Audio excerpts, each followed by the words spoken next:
Good evening. Members of the public are encouraged to participate in meetings by one, accessing the webcast at www.cityofclovis.com/agendas, or two, providing written comments at the same website. Three, participating by phone, or four, coming to the City Council meeting in person. I'll call the meeting to order. The flag salute will be led by Councilmember Moana Tua. Join me in pledging allegiance to our flag. Ready? Salute. Pledge allegiance to the flag of the United States of America and to the republic for which it stands, one nation, under God, indivisible, with liberty and justice for all. Will the clerk call the roll, please? Councilmember Ashbeck? Here. Councilmember Bessinger? Here. Councilmember Moana Tua? Here. Councilmember Whalen? Here. Mayor Flores? And I'm here. First order of business, presentation and proclamations. We have a presentation recognizing City of Clovis Fire Chief John Banansky for his selection as Fire Chief of the Year at the California Fire Chiefs Association Annual Conference. And who will be making the presentation? I'll be starting off, okay. and then I'll turn it over to Deputy Chief Chris Eck. So this last week at the Cal Chiefs Annual Conference, our Fire Chief, Chief John Banansky, was awarded Fire Chief of the Year. Fire Chief, the Cal Chiefs organization represents 800 agencies, so this is a big group. It's all fire chiefs of all the districts and cities and jurisdictions and everybody in California. And Chief Banansky's been in fire service for 29 years. He's got his Master's of Science degree in Emergency Services Administration, an executive fire officer certification with National Fire Academy, Chief Officer Designee with the Commission on Professional Credentialing, and many more credentials to back him up, professional credentials. He's very active. I don't know that he sleeps, to be honest with you. In addition to doing a great job running our department here, he is on the board of directors for the Fire Chiefs Association. He's a director on the California League of Cities board, and he was past president of the California League of Cities Fire Chiefs Department. And he's just involved everywhere, and then more than these professionals, locally he is a real leader.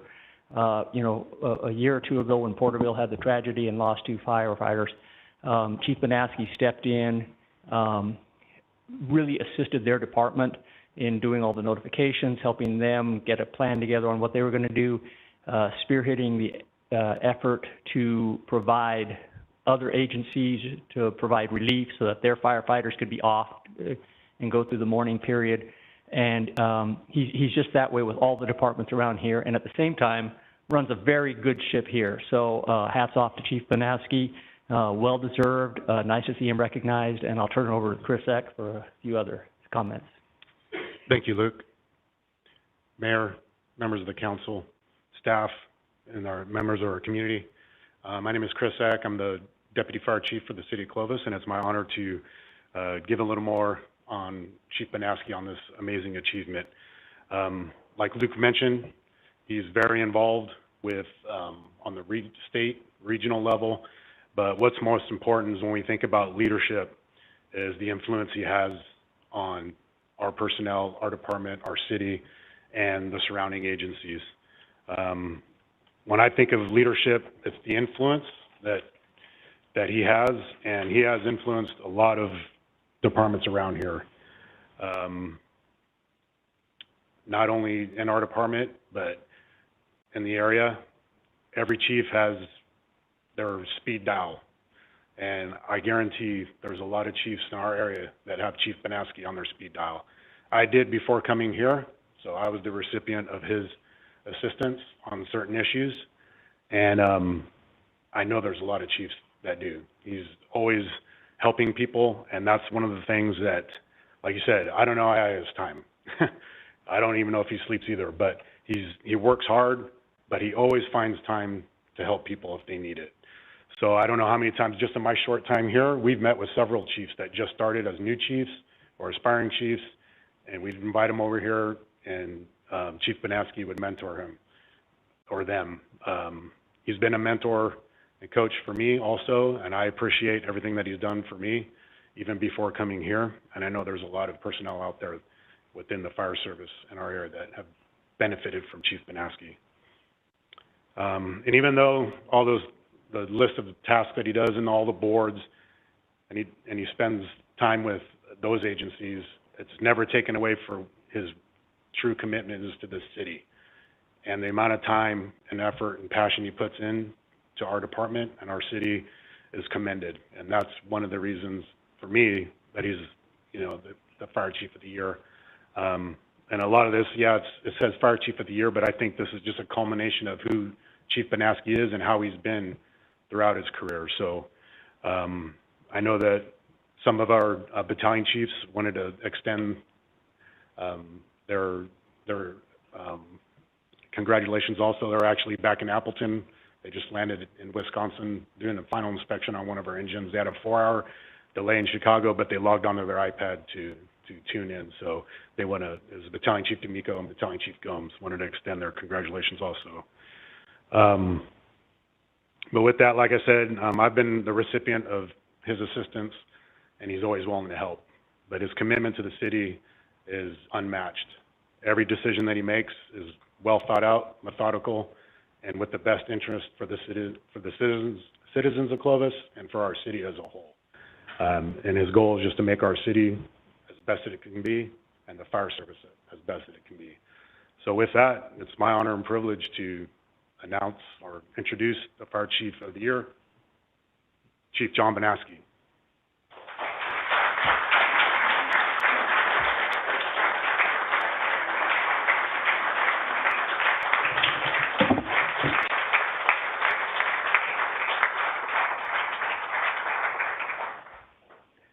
Thank you so much. And if you don't mind, I would like a few words to say. I'll try to keep it under 30 minutes.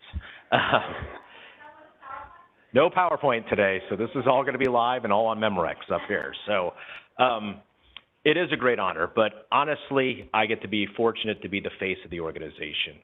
Truly, this should be the Clovis Fire Department, and if there was a Department of the Year, it would be the Clovis Fire Department. We've established a great team. We come together as a group. We try to do what really is best for the citizens, best for our agency, and really try to move us forward. And I know when I get on these committees and stuff, I always kind of wondered, what's the give back, or where does it come back to our agency, or where does it come back to us? And I can honestly say, I won't forget that night in February where I was in this council chambers and the chief of Porterville sent me a text message that said he lost 2 of his firefighters. Can I come help? And still a little emotional. And I remember getting down there and we needed things. And there was things and notifications to NIOSH and things along the lines that we needed. And nobody in the valleys had a loss of duty death, and nobody really knew who. And it was that Rolodex from being on those committees and doing those extra things that so came in handy at 9 o'clock, 10 o'clock at midnight, where I can call the state fire marshal on his personal cell phone. He picks up and goes, well, you know what, John, I don't know the answer either, but I know some people, so let me make some phone calls. I can help you. I called the president of the California Professional Firefighters Union. Same thing. Got him. He was down there with his team with grief counselors and peer support first thing in the morning. It was just one of those is the opportunities that this city gave me by being able to go out and be on those committees was instrumental in coming together and solving that problem. The other aspect of that is here's an organization that's hurting, small state department, 3 stations, and how do they cover their city? What do they do? 911 calls are coming in. How do we do? And I reached back to city manager Luke Serpa, and it was like, I need some authority, I need to get some engines, and I need to come help them out and get their city covered. Without a blink in the eye, he tells me, John, do what you need to do, go get it done, and we'll figure it out on the back end. I called the union president, Tim Lesmeister, says this is what I need, and in the middle of the night, we're staffing engines, just like we go to wildland fires, we're staffing engines to go down there and help the city of Porterville. And that just really showed what type of organization the city of Clovis is, and that's just one small example of it. But where the team comes together, from the city manager to our membership, to my command staff, where Deputy Chief Eck is holding down the fort here, I'm helping them. It's just one of the many examples of just our service with pride, our service with excellence, and that we go out and give 110% no matter who it is and where we are. And that's why I say it's really a department award. I just was the face of it. The same thing happened, which City Manager Luke Super today reminded us that we're exactly 18 months from the call we sat in at like 7, 8 o'clock in the evening in the EOC and listened to the governor talk about COVID and what we were going to do. So we're like 500 days into that. And it was one of those, what are we going to do? And Chad Fitzgerald was there. We made our continuation of operation plans, and we did those for our department. Then it went out to other departments within the city. And then the next thing you know, in the valley, people are calling the city manager saying, hey, I saw your plan. Do you have anything? Can you help us out? Oh, yeah, here you go. We've got those. We can help you out. And we sent them to those. So it's kind of like we're always on the forefront, and we're always willing to go share what we did. We did a nice job with street study when we talked about street whiffs and how they affect our performance and our critical tasks, and that's been shared up and down the state. We did a nice job about when you should start design, amount of calls and stuff for fire stations. I've now shared that to multiple different chiefs throughout the state. So it's just a great place to work, innovative, people are receptive to ideas, and it starts with you 5 on the city council. Is I go to these conferences and these people, and I hear the horror stories is probably the best way I could describe it, of some of the city council meetings that go on till 1:30 in the morning and where they are. And first off, from the bottom of my heart, I just want to say thank you for the stability and you giving me the resources in order to effectively staff and have the appropriate equipment and stuff to provide the best service possible to the city of Clovis.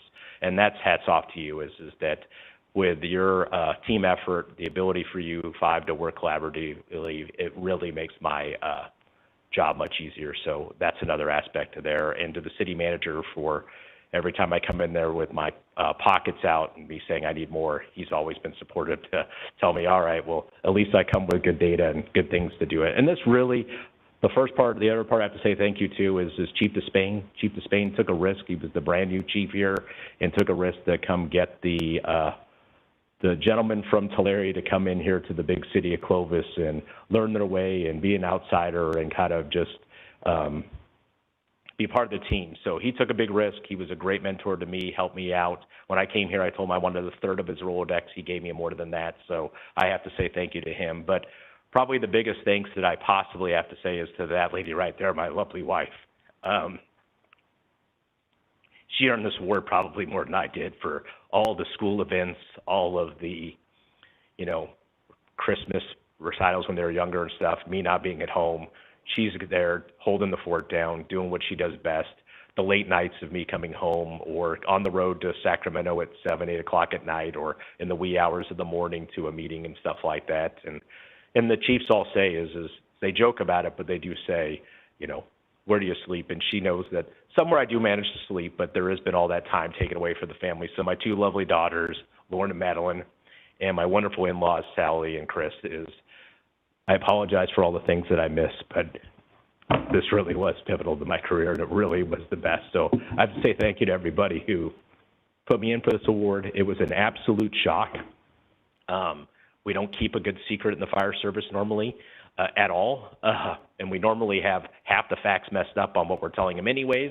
So it happens all the time. No good story doesn't start off with at least 50% of embellishment is the rule of thumb. And I was at this conference and I was absolutely unprepared and had absolutely no idea that I was going to be, first off, that I was even nominated. Second, that I was selected by all my peers to be the fire chief of the year. It was one big shock, and they all knew as they sat around watching me now sit up, turn bright red face. So it was, but very proud moment, not just for me, but for this department. It's the first one that's been in the Central Valley. There's been no one from Modesto to Bakersfield that's ever won this award. So it's like bringing it home to the Valley. And I couldn't be happier working for the city of Clovis. It's been a dream since the Personnel Commission said no to me in 1994. Not that I have any resentment towards that. But apparently I did not have a cowboy hat for the Personnel Commission in 1994.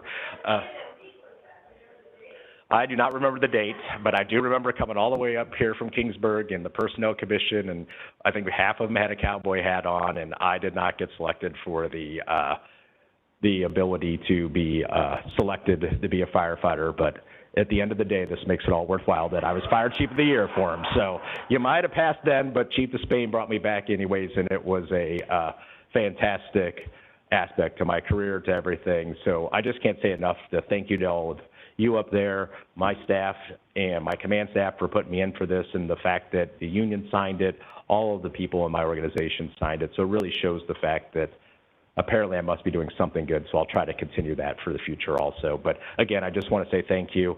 This was probably a little longer speech. It definitely was longer than the one you see up there because I was in such shock and awe. So I've had a few days now to formulate my thoughts a little bit better. And if anybody knows me, I'm normally not lost for words. And again, no PowerPoint, but again, I just want to say thank you so much for everybody, for this wonderful city, the collaboration that goes on between departments and everybody. It's just really a great place to work. And I've said no to some other places just because I love Clovis and I love what we do here. And I plan on staying here for a little bit longer to finish off what I started. So again, thank you very much. And again, this award is really for the city of Clovis and especially the men and women of the Clovis Fire Department. Without them and my command staff, it would not be able to go do this. They're the ones who every day make sure the engines are running, we're ready to respond, the stations are staffed, we've got everything to go serve those citizens. And that's really what matters to me deep down in my heart the most is that we do the best we can for the citizens we protect every single day, and everyone knows that's my mantra. So we're going to do that with service with pride. Again, thank you very much. I can't say enough. Thank you.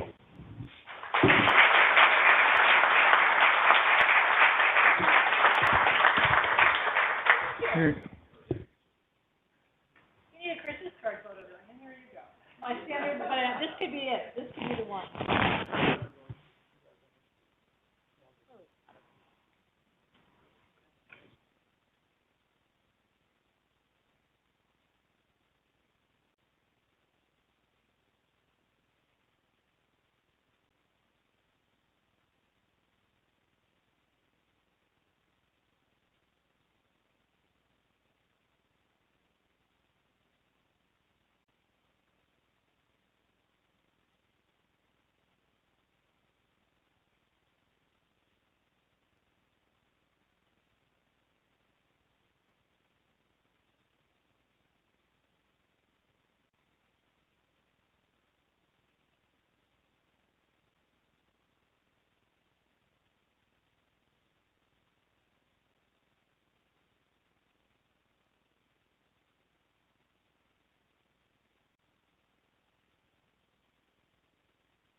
Move on, public comments. This is an opportunity for the members of the public to address the City Council on any matter within the City Council's jurisdiction that is not listed on the agenda.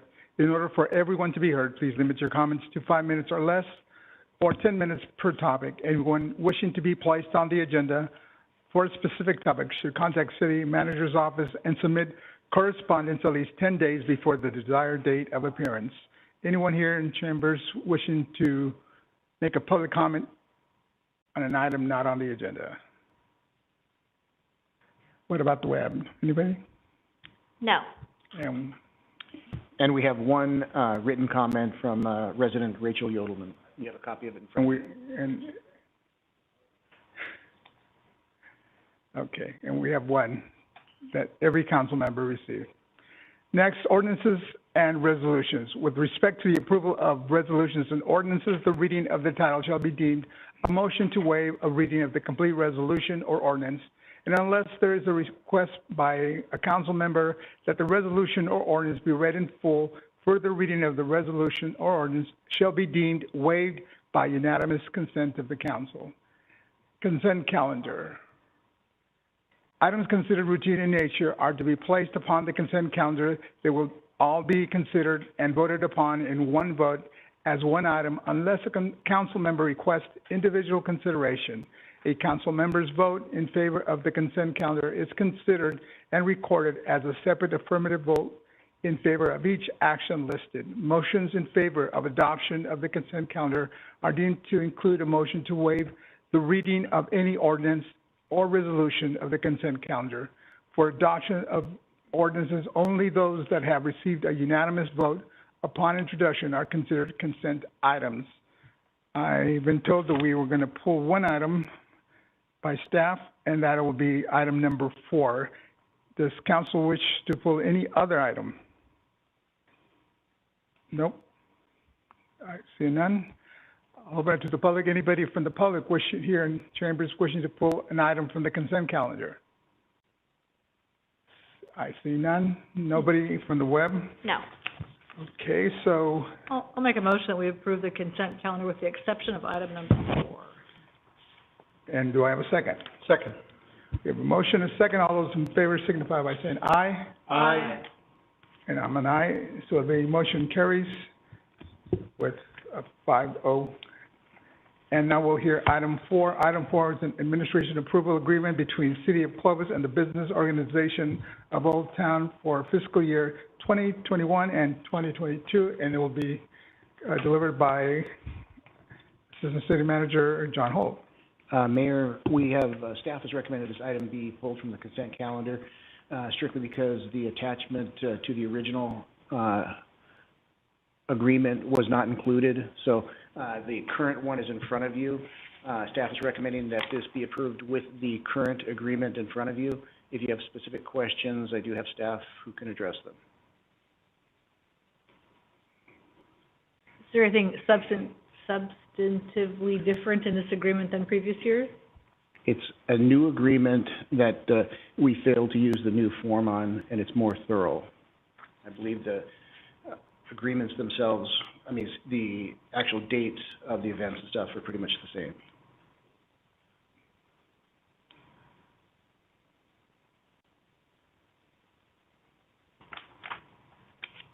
Do we feel the need to read this and continue this item so we could read this agreement, or not so much?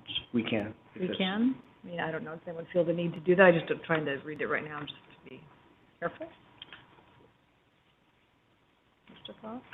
Well, I'm open for council's. Maybe we should have a presentation What was that? Was that the, Yeah. That sounds good. Sean? Sean? I'll make a motion I'll wait till Sean sits down. Do you want to comment? I asked him to make it. Oh, I thought you meant later. No, Oh, maybe he'll be able to answer. you're so smart. Okay. I said he was smart on the record. Everyone knows that. Glad that your microphone was on. Thank you, Mr. Mayor and members of council. This, the agreement between the business organization of Old Town, Boot, and the City of Clovis is pretty standard. There is very few changes. There's some legal language that was added. The most important things, I believe, are the deliverables that Boot is agreeing to. The only things that have really changed from the past several years are the dates of the events and some of the names of the events. If you look at page 6 in the agreement that you have in front of you, at the very, very bottom, under the heading Events and Schedules, it's in Exhibit A, of course. Summertime farmers markets typically will go right around 21 weeks from mid-May through the end of September. Saturday morning farmers markets, generally there's about 50 of them per year. They do not hold them when Big Hat Days or Clovis Fest is taking place because, of course, it's in the same footprint. Antique fairs have changed slightly. There used to be 2 antique fairs, and then there were 2 glorious junk days, but they've combined those. So there's 3 events now that are your basic antique fairs. Christmas activities, that changes from year to year. One Enchanted Evening happens annually. There are 2 wine walks. There used to be 2 craft beer crawls. There's only 1 now. So those are the major changes. There's one more on the next page, too. There's a car show that takes place, and it has been for the last, I think, 5 years, and that takes place in April. So these are the main changes between the 2 agreements. And of course, this changes slightly every year. Members of the Business Organization of Old Town Board of Directors are here, as well as their executive director, if you have any questions for them. And I'm available to answer any questions that you might have as well. More questions? Go ahead. I do have a couple questions. So this, I know over the last few years, there was some talk about restoring some of the funding that Boot had gotten from the city. Is this $60,000 back to that level where It is. we were? Yes, yeah, I think this is, correct me if I'm wrong, I believe it's been back to this level for about, I think this is the 3rd year? 2nd year. Okay. Second year. And then my other question, I'm remembering about during COVID, which seems perpetually will be during COVID, when there was that, the conflict a little bit around parking and using parking spaces, and I had a question about political signs on parking on the fences in city streets and Boots. I mean, I'm a little, so is that needing to be clarified at all? I mean, we bumped into that during the campaign. I don't expect the next campaign to be different. So I think there's sort of the political question, which I just want to be clear on, and then the parking question was just how, did we resolve that enough that it's not going to come up every year? 2 questions, parking and political. So the political signs were on the enclosures for outdoor dining, Right. I believe. And so the outdoor dining on public streets is right now scheduled to expire on October 15th. And to my knowledge, there's only 1 restaurant that's doing that right now. So I think that problem's going to go away, on its own. It just might be worth being clear going forward, because if it happens again, I mean, we had the conversation around bus advertising that you Yes. couldn't buy a political sign on a bus ad, for Right. example. So I know Vong and I'll speak for myself. I ran into that in the last campaign with political signs on those outdoor dinings Yes. that were, I don't know, they were related to Boot. They were probably Boot members, but maybe we had nothing to do. But I just think it gets a little bit dicey down there. Sure. So I think that should be, potentially we should talk about that. But then the parking, when you had that sort of the debate about could you take over parking spaces, and how, did that ever get resolved in a way that this agreement isn't impacted by that? Yeah, I don't think that would be in this agreement at all. Okay. And it isn't Boot's responsibility, but Boot and the city has worked very close together Okay. to make sure that we're on the same page with any kind of enforcement that is related to those things and many other things too. But Boot was having a conversation with the business owner, as I recall. The letter was from Boot, so there. And I just want to be clear that if this is a place to make that clearer for you all, this would be a place to. I think Boot has been a very, very big help for the last, 17 months, in being a conduit of information coming from the city of Clovis out to the merchants in Old Town Clovis. Okay. And I think that will continue in the future. Okay, thanks. Councilmember, if I may, as Sean stated, the kind of the blanket allowance of the use of public areas for outdoor dining is set to expire October 15th. Going forward, there's still a process that individual restaurants or businesses could apply for a more specific, longer-term permit, and the issues you raised would be very well defined and addressed in those permits, rather than in this contract with Boot. It would be in the applicant. I just wasn't sure where it would, because if we're back in the outdoor dining come April, then it'll be the same question. Yeah, they would over again. need a specific permit rather than this blanket permit that we did under the emergency order, Okay. and we would address those issues in those specific permits. Any more questions? Go ahead, Paul. Agreements are carried out well when there is good working relationship with those whom we have an agreement with. And you have represented our city very well, Sean, because when we speak with the business owners, they speak highly of that relationship. And so I appreciate your hard work, especially this last year and a half with COVID and working with not just Old Town, but other businesses and what you do. So thank you for that. I had a question with regards to that table on 6. Does that is there a process that makes it still kind of easy if they added other events, and or is there a consequence if some of these don't occur? No, it is, first of all, it is easy to add events, and that goes through the regular, if it includes street closure, they just go through the standard street closure request, for a special event. We know that we've got a system that works really well to process those. They can go through that. And then I believe that if Boot decided to not do any of these events, there would be an issue. And so that's why we do have the contract, but I can't see that happening. If they change the dates a couple, here and there, I'm sure they're going to make it up elsewhere. Quite frankly, this table does not represent all of the things that the Boot does, all of the activities that they do. I under like this last year or so, with regards to car shows, yes, there were others, and so is there an internal mechanism in which businesses can work that out with Boot, or if it's not here, it can't happen? Can you kind of help so that way we can understand when other businesses come to us? It's a great question. We have a long history of folks that want to do something in Old Town, and they have a good idea for an event. Years ago, there was a strongman competition that came in, and it wasn't an event that really warranted this closure of streets for a big portion of Old Town to hold this thing. So Boot partnered with them, and I think it was part of another event that they had going on at the same time and helped grow that event a little bit. Same thing goes with folks that do car shows. I think there's a real, do you remember right before the, I guess it's been 2 years now already, the Suds in the City event. Those guys wanted to come and do something and close. They'd never done it. They partnered with Boot. Boot kind of held their hand through the whole thing with the intent of, making this an annual event. And of course, the pandemic happened. But yeah, no, we do that all the time, and they're very good partners to not only us, but to these folks that want to do events. Okay, thank you. Yeah.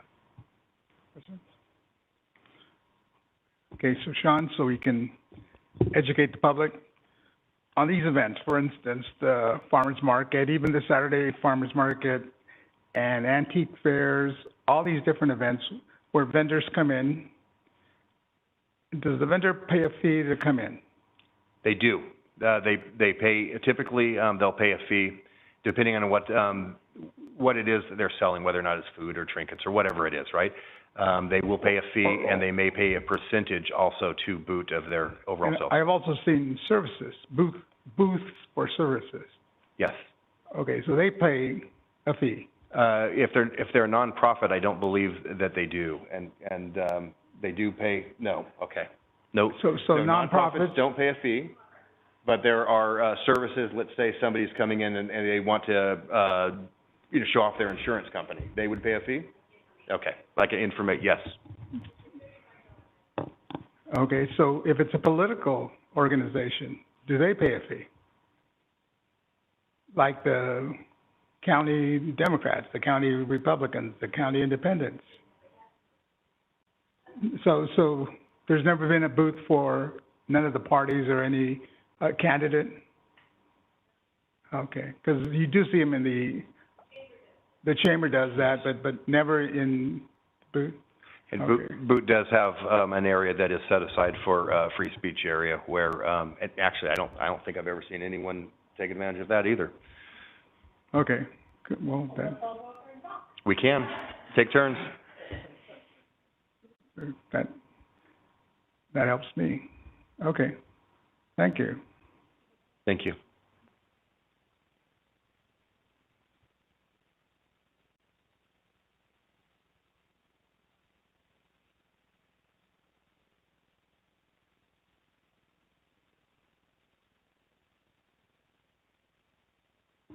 Okay, so do you have enough information to vote on the item, or? Excellent idea, Mr. Whalen. You are sort of a genius. Huh? So I'll open up to the public. Anyone from the public wanting to comment on this item? So I'd like to meet the new executive director. Yeah, me too. Oh, that too. Presuming somebody is signing this document.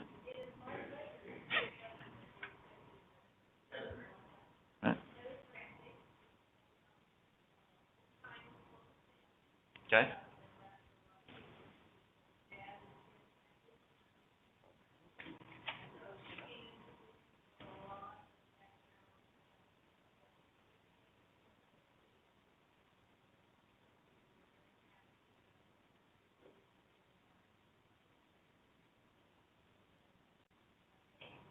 Good. I didn't catch the full name. Can you give it to me again, please? Heather Frantic. Okay, all right. I heard the last name. I Mhm. didn't, okay. So, you've been with Boot since May? May 3rd.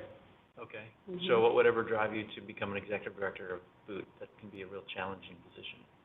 Definitely, but I'm definitely up for challenges, and my blood is Clovis. My uproot, it goes back to my great-great-grandfather who built that sign right above Clovis Avenue, right behind us, and following the footprints, too, of my grandfather who had Frontier Chevrolet back in the day and was a resident here. In fact, we had owned Amlin Windows, the property. I just breathe Clovis. My mom being director for Clovis Rodeo, probably, I think she's 25 years now into it, and 35 years into Clovis Veterans as a director. My dad, he was a director for Clovis Rodeo. He stepped back a little bit, but he's still very involved in the community, especially with the veterans and the VA. In fact, I just implemented a military night, appreciation night for Farmers Market Friday night, and that was a huge hit. We partnered up with Clovis Veterans Memorial District. It's something that I personally had a vision for a long time to doing, and for it to come to fruition was still very overwhelming. I'm still kind of on that high, and that's just kind of a brink of things that I really want to bring into the city of Clovis. I have my 2 kids here. Well, one just moved but to go to college, but I have a son that goes to Clark right here, and I don't plan to leave anytime soon, and it's an honor to be in this position and to, partner up with you guys. Sean's been great. The board of directors have been amazing. It's definitely, we've had some challenges, but we're getting through them for sure. Thank you. If only you had a little more Clovis experience, it'd be better. Yeah. Welcome, and congratulations on Thank the you. role. Thank you. Anyone from the public wishing to comment on this item? Anyone else? Seeing none. Anyone from the web? No. No. So, I'll make a motion, we approve the agreement. I'll second. we have a motion and a second. All those in favor signify by saying aye. Aye. Motion passes 5-0.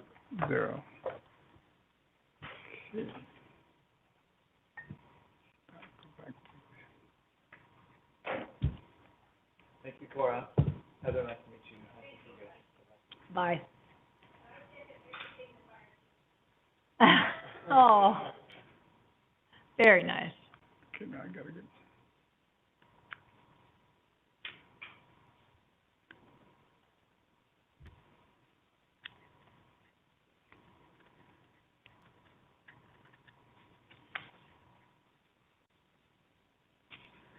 Next item will be public hearings. A public hearing is an open consideration within a regular or special meeting of the City Council for which special notice has been given and may be required. When a public hearing is continued, notice of the adjournment item is required as per Government Code 54955.1. Item 13, consider approval of a resolution, a request to approve a plan development permit to allow deviation from the R1 7500 single-family residential 7,500 square feet zone district residential development standard associated with tract map 6367 on approximately 2 acres of land located on the southeast area of North Armstrong and Nice Avenue, Carolyn G. Prieto, Darlene J. Storm, Kent R. Jura, and Vincent J. Jura Jr., property owners, Gary McDonald Homes, Glen Eagles Homes, applicant, Harbor and Associate Representative. And this will be Emily Lane presenting for us, Assistant Planner. Good evening, Mayor, members of the council. Before I turn it over to Emily, I just wanted to introduce her. She's one of our new assistant planners that started back in March. Prior to that, she spent 3.5 years in the Madera County Planning Department. She's originally from Moraga, and she has a Bachelor's of Political Science with a minor in Urban Studies and Planning from UC San Diego. So I just wanted to welcome and introduce her to you all before she makes her first presentation. Welcome, ma'am. Thank you. Good evening, Mayor and members of the City Council. My name is Emily. I am an assistant planner. Before you is item number 13, Plan Development Permit 2021-002. Before we begin the presentation, I would like to acknowledge a memo that has been circulated to Mayor and members of the City Council. The memo reflects corrections to Attachment 3.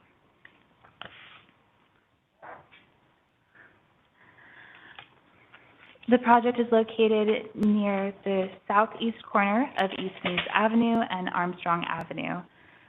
The project site currently consists of a single-family dwelling. The project site is surrounded by residential development and is south of the Dry Creek Elementary School.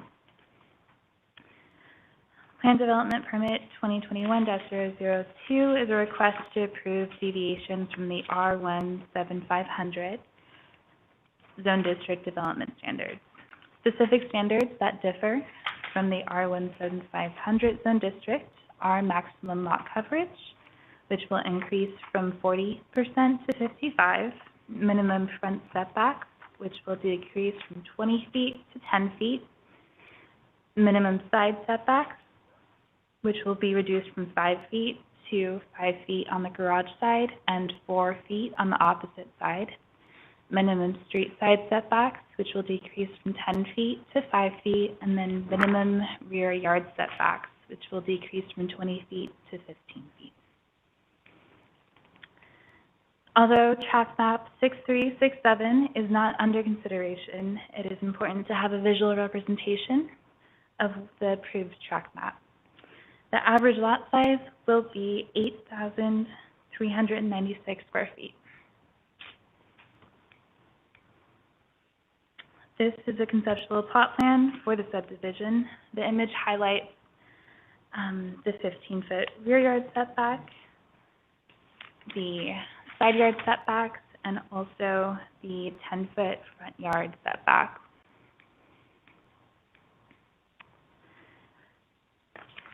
As part of the plan development permit, the applicant is required to provide public amenities. The applicant will provide a trash can and dog waste station along Enterprise Canal Trail.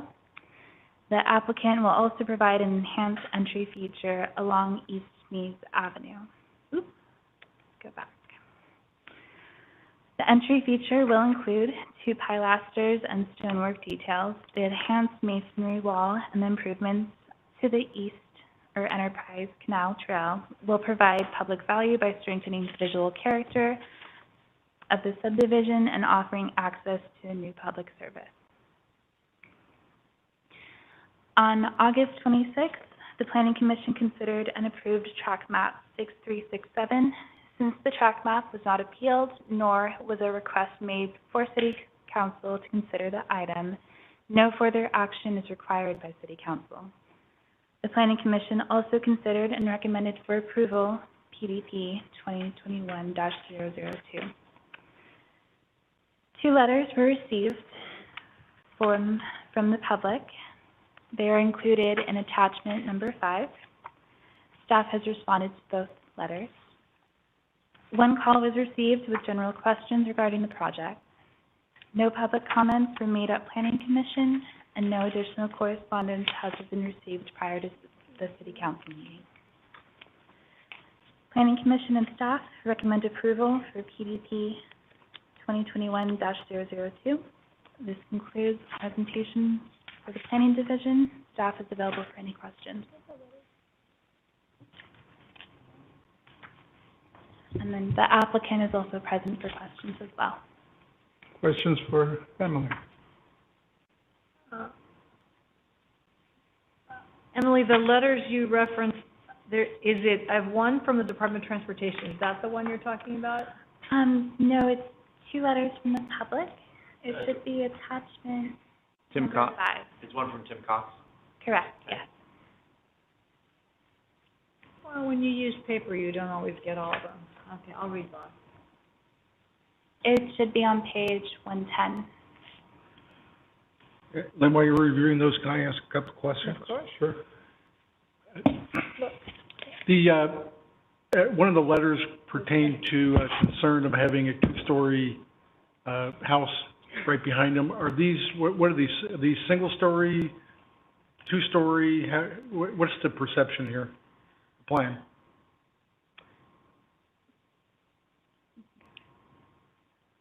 So, the applicant can speak to it more if they like. They don't have any formal plans yet. Okay. They're gonna be semi-custom homes, from my understanding. But just similar to the districts around it, the maximum height would be the same, 35 feet. So it's possible that 2 stories could go there. Okay. So yeah, it's a possibility. And we are, the side setbacks, we're taking a foot off of one side. I'm assuming the 5-foot side is where they're gonna have the toters and stuff like that. We're gonna make sure that that happens. That is correct, yes. Okay. That's all I have. Lynn? Well, I just want, for the record, page 110 and 111 are blank. So I'm not losing my mind, they're just. Those are two separate issues, losing your mind and. Or maybe my Or mind is blank blank. mind. Yeah, I was gonna say, Blank maybe page. it's my mind that's blank. I just wanted to make sure I wasn't missing the letters. I think I'm interested to hear in the applicant. You're gonna have to go a long way to convince me with great love that a trash can is a public amenity. Not happening. Like, it's just not, no. And a dog waste station. So I'm not quite there yet, so maybe the applicant can talk about why that's special. But a trash can doesn't rise to the occasion of public amenities in my mind. If we start giving away density for trash cans, Ricky? not interested. Yeah, if I may, on this one, the density and zoning wasn't changed. It remained the same. So with PDPs, we look at the request that's being asked and kind of the overall area. And typically with PDPs or PRDs, which you've seen in the past, they're for bigger neighborhoods, which they'll usually put in pocket parks or neighborhood parks, things of that sort. Because of the constrained area of the site, we started to look a little bit off-site. And we worked with the applicant as well as our parks department to see what might be needed or what's deficient along that trail. And one of the things that we came up with was, a dog waste station trash receptacle. Good job, but it's still a trash can. I'm just kidding. But in the staff report, it says, in return for reduced setbacks and increased lot coverage, both of which they're requesting, the applicant has agreed to provide blah, blah, blah. So this is the kind of sure, I just want to say for myself, that doesn't rise to the level of some amenity that people would be not expected otherwise. So we'll see what the applicant has to say. Understood. One of the things we considered previous to this were watering stations, but just because of logistics and running water, like a dog watering station and water fountain along the trail, but it was just going to become too much of a logistical issue to run water pipes along there. So that's why we ended up going back. But thank you. Bob? Thanks. I'm with Lynn on this. I mean, and I understand that it's not a big development. So Emily, I don't know if this is a question to you, but it sounds as though that we don't really have a good rendering of what the homes are supposed to look like. At least nothing that can be that we can hold the developer to. And one of the areas, though, that has been indicated that is going to be a public amenity for this is an enhanced entry feature. Have you at least been able to see that? Not at this time. Okay. No. So my fear is that at some point we're going to have another developer ask for something like this that requires a public amenity, and they're going to say, hey, it sounds like all I have to do is give a trash can and a dog waste station, and we're good. So that is not what at least Lynn and I want to communicate.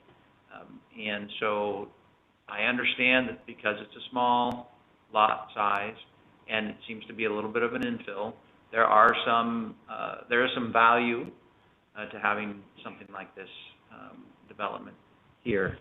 But I guess I can wait for the developer to come up and explain just how enhanced that entry is going to be to make it, you know, really worthwhile, because even if it was just gonna be, you know, one lot there, a trash can and a dog station, that's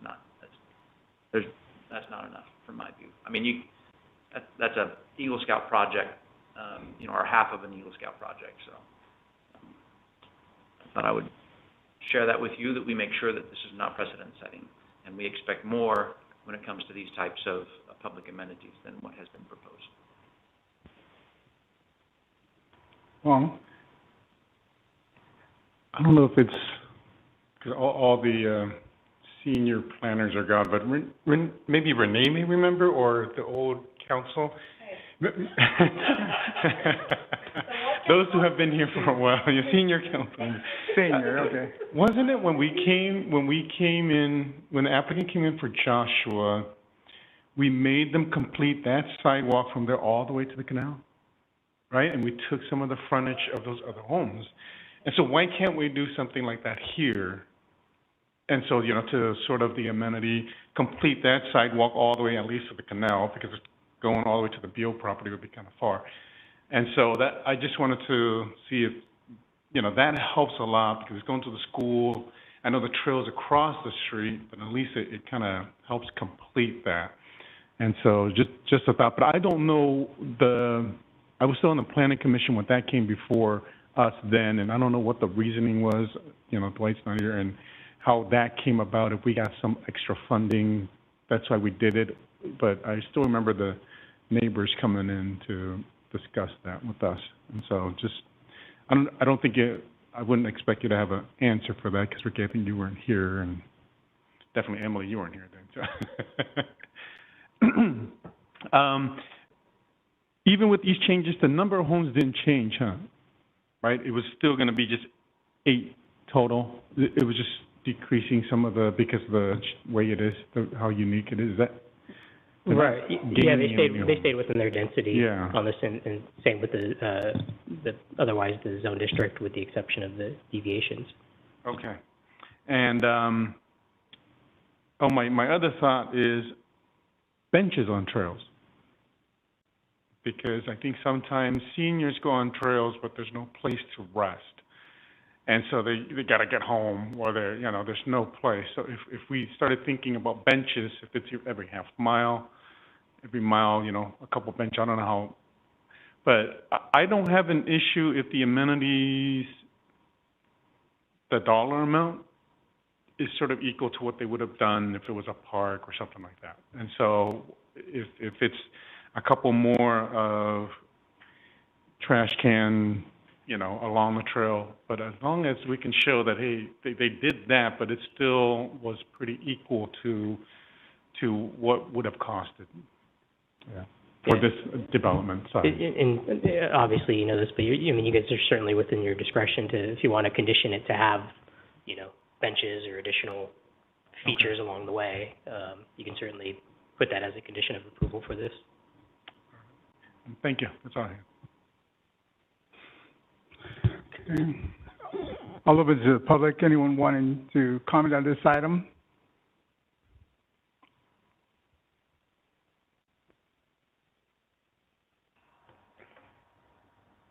Good evening, Mayor, council members.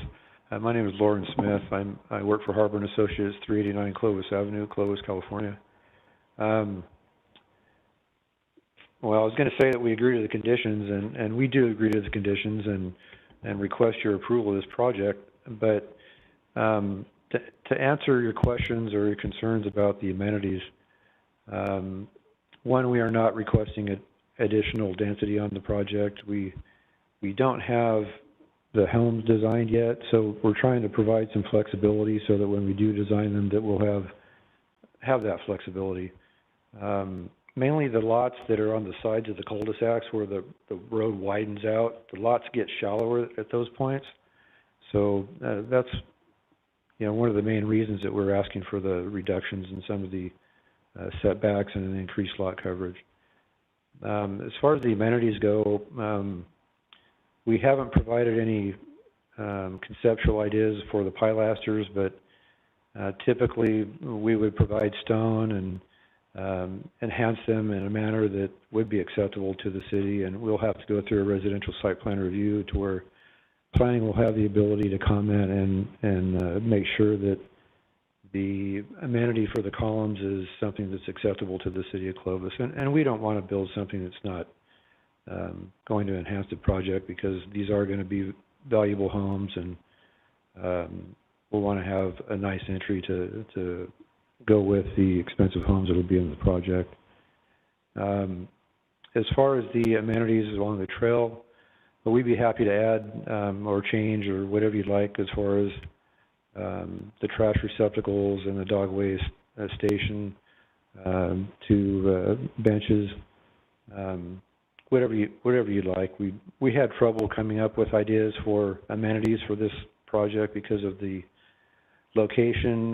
The nearest park is not very accessible to this project. It doesn't have the paseos and the trails like, say, the southeast area of Clovis has. So getting to the park, it may not be that accessible to this subdivision itself, although it may have been an enhancement to the neighboring community. We did propose something for the trailway along the Enterprise Canal. We also initially proposed a monetary amount that could have been used for maintenance of the park. And I believe that staff wanted to have something more physical that was going to be long-lasting and be usable for years to come. So, you know, I think that benches are a good idea. I think we even talked about benches early on. But I see that there's a benefit for trash receptacles when there are not trash receptacles. And I also see that there's a benefit to have the dog waste stations. I know my wife and I go out and walk on trails, and we find, you know, messes on the walk that may be picked up if they had the waste stations available. So with that, if you have any questions, I'd be happy to answer them, and we do respectfully request approval of this project. Yeah, so Mr. Smith, help me to understand why you're choosing to go through this particular process. What is it? It's a planned development permit, right? A PDP? So help me to understand that. You alluded to it a little bit related to there's a need to reduce some of the setbacks because Nees is going to be a two-lane road eastbound, presumably at some point. Is everybody in agreement on that? Am I wrong? Yes, okay. And where this particular property is going to be located on Nees Avenue, it seems as though it's expanded almost to two lanes there. That's kind of when it starts to merge back into one lane. Is that right? That's right. And you know kind of that there's going to be some right-of-way that's going to remain there, and that you won't be able to build on. So I guess from your perspective, as an engineer, help me to understand why you're going with the PDP process. More like I'm an eighth grader. Help me to understand it. Well, for one, the first thought on our side of this is that we don't have the plans yet for the homes figured out. So, as an engineering firm, we try to provide the most flexibility we can for our clients to maximize the home size on, you know, we have a lot of smaller homes in the community these days, so we have the ability to build on some larger homes here, or larger homes on these lots. And we didn't have to, but on the cul-de-sac lots at the south end of the street that we're proposing, the bulb widens out, and it reduces the lot depth on each side of that to where it's around 100 feet or less. So in order to build on those knuckle lots, they're kind of shallow. So by reducing the front yard setback to where we can pull them up toward the front of the lot some, and then reducing the back, we can fit a little more square footage on the lot. And we felt that because we were asking for that to help out 4 of the lots, that we would request it on the additional 4 lots. Okay, and you, and Ricky, it's accurate that they would have to have a PDP in order to, have those setbacks? That's correct. Okay. No gate? No. Okay. All right, I've got no other questions. Thank you, Mr. Smith. You're welcome. Thank you. Anyone else wishing to comment on this item? Good evening, Mayor Flores and members of the City Council. My name is Gary McDonald. I live at 2097 East Queens Gateway in Fresno. I want to thank you for your service. It's been a number of years since I've been here to the City Council. All the things we've been doing is sort of goes through the Planning Commission. So I'm happy to be here tonight and answer any questions, of course. I want to comment that these infill projects are not easy. Right now, I'm working on 4 of them in Clovis. They are, including this, Willow and Timmy, where we're building 10 houses. And it's overwhelming, the response. We have only 10 lots there. We got over 30 people interested, and we just started our first one there. That particular our project had a lot of problems attached to it, and maybe you remember all the city involvement, the people around it. So, and believe me, the cost there was extraordinary to be able to get a lot there. Then we're doing 5 units at Peach and Gettysburg. It's sort of like an infill. And then this project at Joshua and Nees. And then we have just entered a contract to buy the property at Peach and I guess that's Gettysburg, Peach and Gettysburg. So we'll be building, I think, about 16 units there. Those are big lots. In the years past, I built homes in that area. And so all that to be said, we will enhance the entrance. There will be brick or rock, I should say, not brick, but rock along with the 6-foot concrete block fence that go there. I think all of you have seen our homes. We built about 20 homes to the immediate west of this project. The Jura family owned this project, and we bought a part of it. And then Mr. Jura died a few years ago, and so the family called me and asked me if I would finish up their property, which we made an agreement to do so. Also, we're looking at other infill projects right now in Clovis. We want to be credible. We want to show quality. And I don't believe anyone who would build or buy one of these homes would be disappointed. And so with all these things, we're trying to push in this little square area something that will be credible in quality. So I respectfully request you to approve. We've worked with the staff. There hasn't been any resistance on our part to find solutions to this. I think anyone would agree with that. So with that said, I got cut off. Thank you. All right. Appreciate it. Any questions for Mr. McDonald? Anyone else wishing to comment?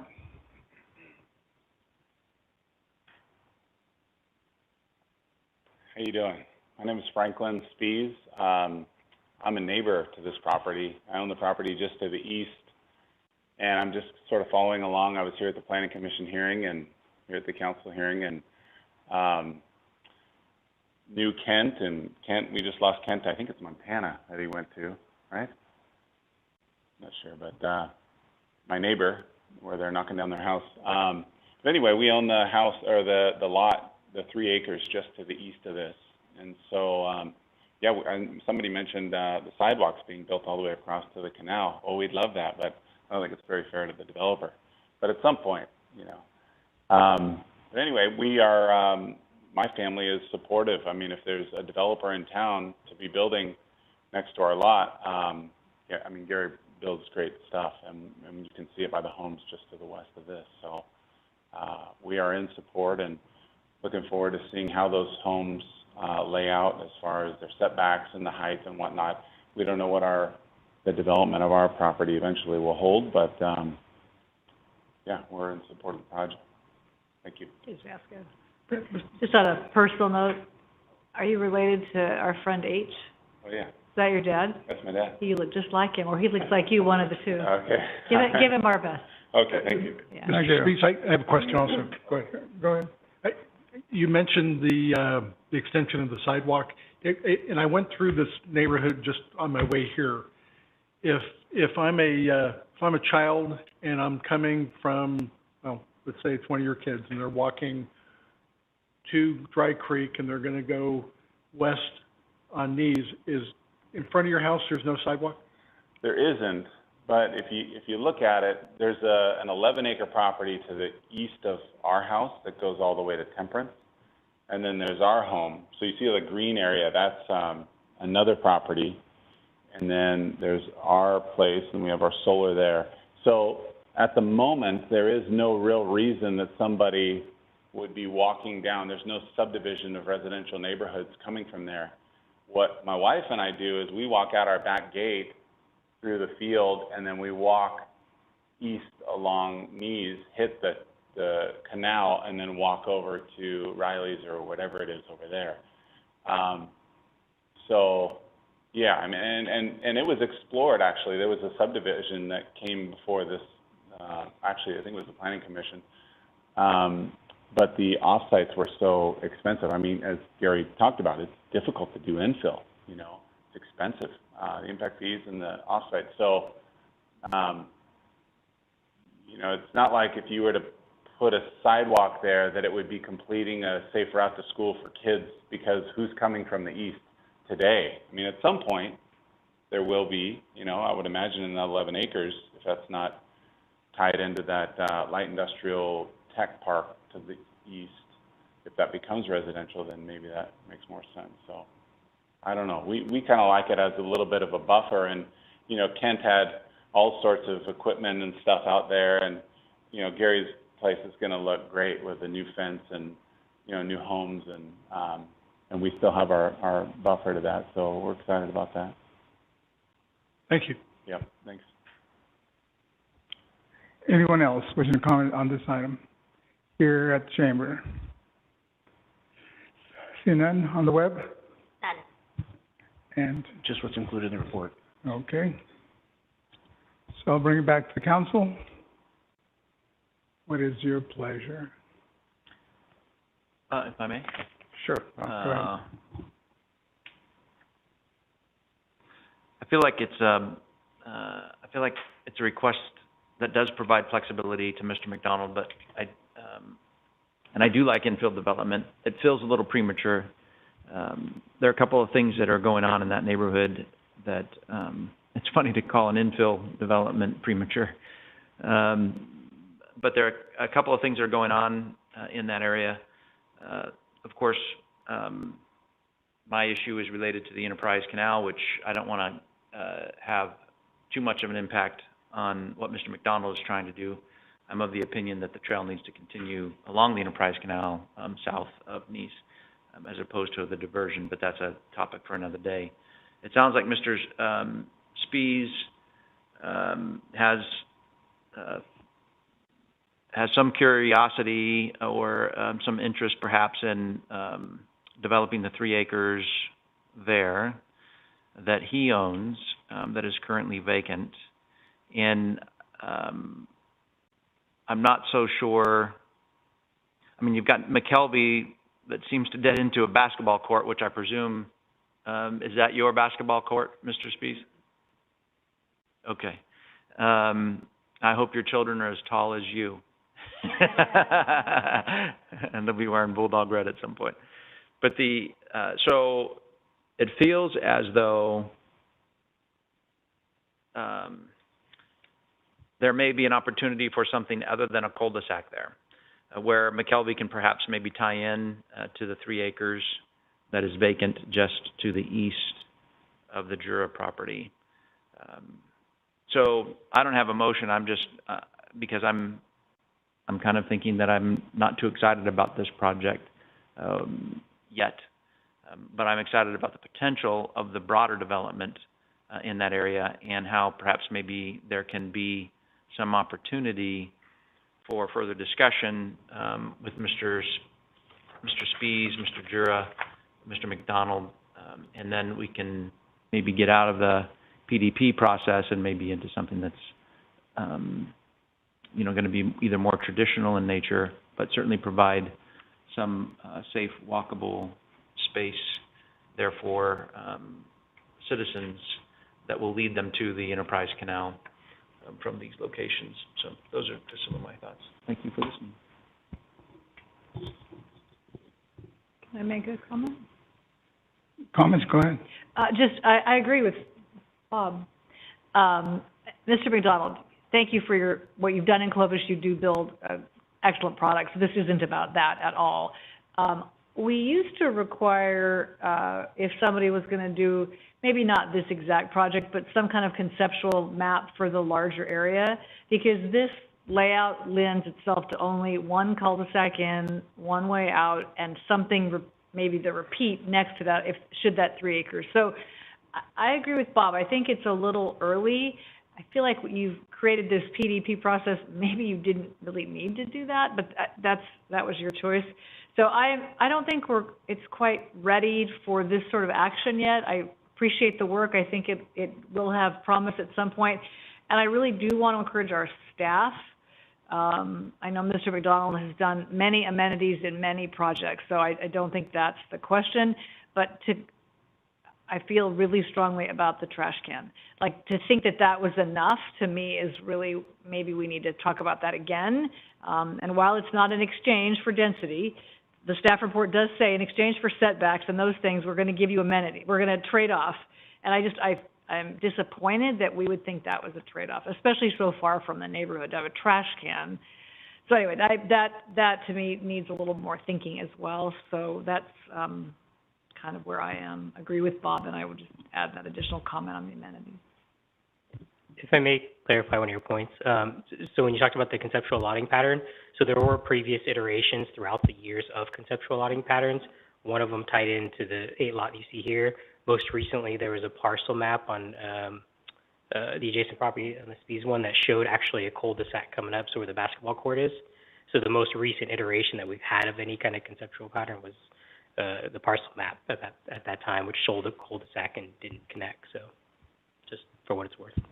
Haven't seen that or don't remember that I ever saw that. So that might have been a helpful, like, thinking at it. And if that's not right anymore, if there's some better vision or what have you, it just would have been helpful to look at that broader piece of property, I think, just from this perspective, from where I sit. Any further comments? Ricky, if they came in and built it without changing any of the standards that we have, we wouldn't hear, first of all, correct? That's correct, and that's a good point to make. If they came in, the map was already approved at Planning Commission, so if they weren't asking for any deviations, then we wouldn't be here tonight. So. And then if they didn't do any of the deviations, would they still have to provide an amenity? No. They would just pay whatever fees to park and everything else, just like everyone else. Right, whatever the typical. No amenities. Correct. So the only issue is this process allows them to come before us, and then because it allows them to come before us, we just have to decide if the amenities are, like you put here, are in proportion to the request. And the staff is saying this is in proportion, but you as the council can ask for more or less, depending on what we think. That's correct. Okay. And then we can also agree or disagree with the deviations, correct? Where this is we want to keep it 5.5 instead of 5.4 or whatever. Exactly. Okay. But the staff has no issues with the deviations that have been asked? No. Okay. All right. See, I don't see an issue with what is being requested. This is something that, that landowner has a right to, and it's using one of our processes to come before us. I was in agreement with Lynn with regards to some of the amenities, and we can kind of fix that up, but I think that is something the staff can work with the applicant to put something, even with some of, what we do with amenities and parks and all that. I think this is something where we need to start to think outside the box, in which if someone, and I think a lot about the Southwest, if someone bought some parcels down there, but there's no park to give to, if they enhance someplace else, we need to give them something so that way they beautify.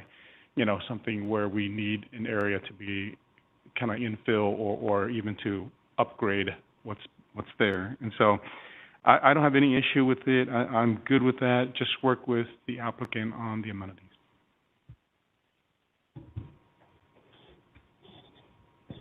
Drew? As far as amenities go, I think something that would potentially work well here if the applicant is interested is putting in an asphalt sidewalk to connect this project to the Enterprise Canal, so there's connectivity so the people who live there can walk down that asphalt sidewalk and then get on the Enterprise Canal. That's a little bit more of an amenity that would, you know, help other people too, and down the street. Would that be something conceptually that might be potential? I know I'm hitting you flat on that too, so. Well, that's being turned on. Do we already have the right-of-way on these, properties that this would impact? I don't know that we have the right of way yet, and that was gonna be kind of my thing there. And also, even if we're able to do it across the Spees property, there's still that other property east of that we have no idea, and they have a lot of vegetation there, so I don't know if they'd be open to. It's part of the public easement though, right? Or would we need to? Probably not. I don't know what the status of the right of way is along those, but okay. I don't know that we have the right of way there. We are very cooperative in every effort. I've already spent $750,000 to buy this property. So it's not like, jurors are involved at all in this any further. The money spent out to delay us to go forward. I request that you not do that. I'm happy to work, if the asphalt is something, I'm not sure how, the distance or anything, but, I'm happy to, participate in that process. If that meets the approval of the council. Thank you, Mr. Donald. That's all I have. So no motion. I'll give my comments. You know, I sit up here and I'm not a planner, but I play one up here on the dais. And right now, the owners of the property have decided to sell their property to a developer that we know for a fact has developed very good projects throughout the metropolitan area of Fresno and Clovis. And today he's here only because to deliver a better product, he needs some deviations. That's the only reason they're even before us today. And yes, that request then says he must give us some amenities. I agree with Linda. It falls short with what we need, but not by much. I think what Wong has suggested, maybe, you know, benches and maybe a few more waste canisters would suffice. And to burden the developer or the sellers of the property to condition their project to what Mr. Spees wants to do today, tomorrow, or in the future is unreasonable. It's their property, it's their deal, and I think it's not for the city council to decide whether that's a good thing or a bad thing. Would it have fit in our city plan, but for the deviations? And I say would have. So I need a motion one way or the other. I'll go ahead and make a motion to approve the PDP to allow deviations. We got a motion? Second. We have a motion and a second. All those in favor signify by saying aye. Aye. All those against say nay. No. So the motion carries 3-2.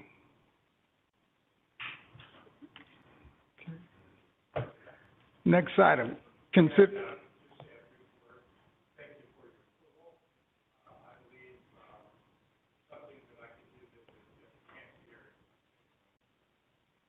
Thank you, Mr. McDonald.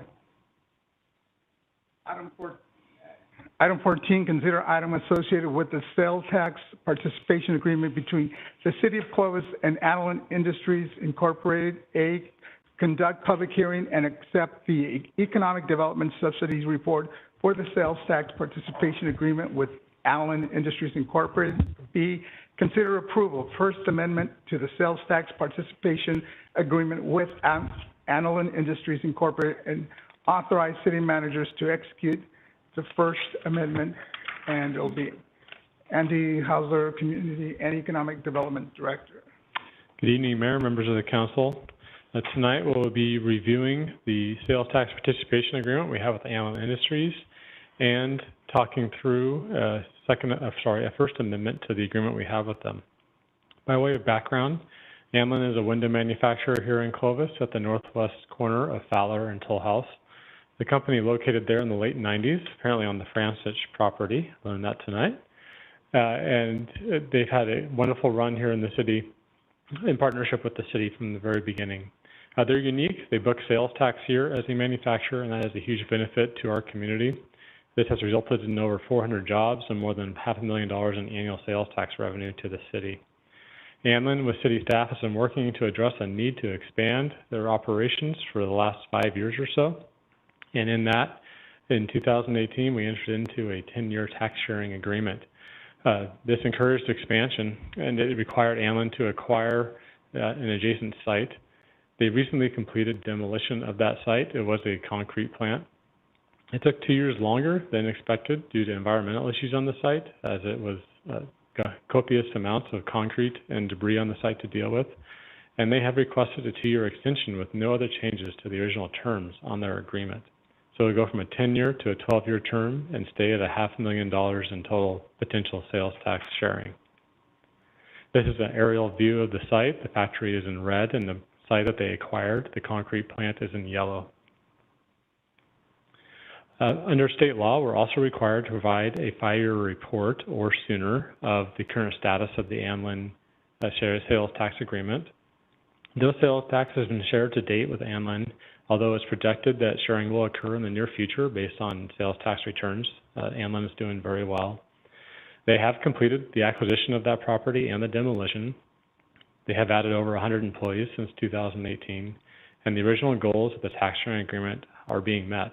Adeline is expanding employment and tax base. The old concrete plant on Toll House there is acquired and demolished, and the incentive to keep Adeline in Clovis and California has been a success for all. Here's a few quick shots of the concrete plant, just for the report purposes. You can see what was there. You can see the stack. It was actually a day of rain, which apparently was the last time it rained in Clovis. And then this is a shot of what that site looks like now. All the concrete is ground and is being used for parking and will be for an expanded Adeline into the future. That concludes staff's report. We recommend approving the proposed amendment and accepting the 5-year report. Adeline does have representatives here to answer any questions. Thank you. Questions for Andy from the council? Wrong? I just can't get why the extension. Can you talk about that? Because can't they come in at 8 years? Can't they come in at 9 years? Can't they come in at the 10th year and still extend it? So why now instead of later? And how does that affect us or affect them doing it now versus later? My understanding is that it gives Adeline surety that they would have the time to recapture the funds that we have committed to them over the time period. So instead of 10 years, it would be 12. But it does not increase the amount of funding that we committed to giving them. So it gives them a greater opportunity to recapture those funds and have surety that they have time to do that over time. And that was valuable to Adeline.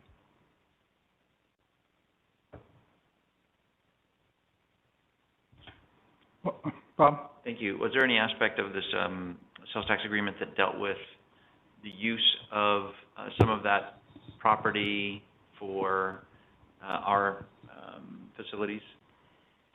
Those were separate Okay. contractual agreements that the city and Anlin afterwards was approached to see if there's some potential property sharing or sales that did happen, Okay. but that was not part of this agreement. So the needs that we saw for some of that property, have been met through a separate contract? Yes. Okay. Thank you.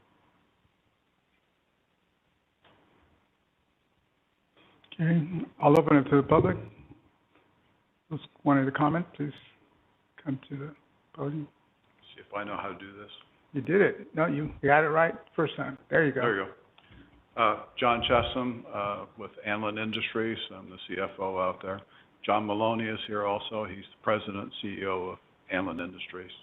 We've always appreciated, the city of Clovis has been, very successful for us, and we've been, I think, a good asset for the city. It's been a good partnership. We've worked with Scott and Public Utilities to help, meet both our needs out there. And, the reason for the extension was the fact that from the time we started talking with builders, they wanted to relocate or find another facility where they could have another site. That was not an easy task, and time went by, and we finally reached an agreement to go forward, but then they would not give us any reps or warranties on the property. We had to buy it as is with all faults. And because of that, we had to do extensive environmental testing using Krazan, who's a Clovis company, and that led them down different paths, and we finally got through all the hoops that you have to get through to get environmental clearance. So that was just some where time went by, and so Andy and I started talking about what could be our next steps. So that led us to this point. Questions? Thank you. Anyone else? No? Anyone on the web? No. No. Okay, so bring it back to the council. Do you want two motions, Scott, or? So, thank you for being here. We are grateful to Anlin and the Vidmar family, and it has been a really important part of Clovis, so you were right about all of those things. So I'll make a motion to accept the Economic Development Subsidy Report for the Sales Tax Participation Agreement with Anlin Industries as presented. I'll second. We have a motion and a second. All those in favor signify by saying aye. Aye. Aye. So the motion carries 5-0. And then I'll, make a motion to approve the First Amendment to the Sales Tax Participation Agreement with Anlin Industries and authorize the city manager to execute the First Amendment. We have a motion second. All those in favor signify by saying aye. Aye. Motion carries 5-0. And Andy, just for the record, this site was originally Henry's Stables. Henry's, I actually rode a horse there. That's how old I am.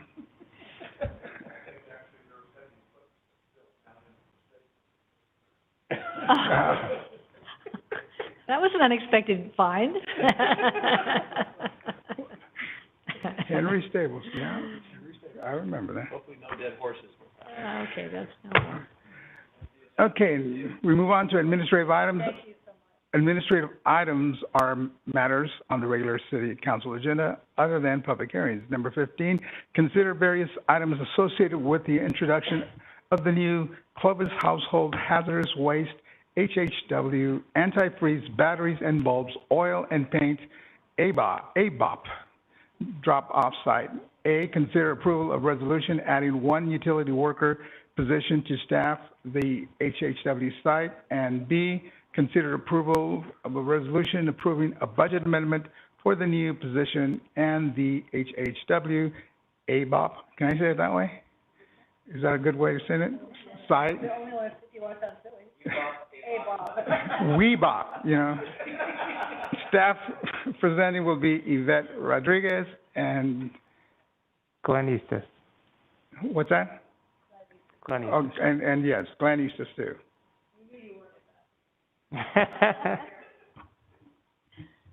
So thank you. Evening, Mayor and council members.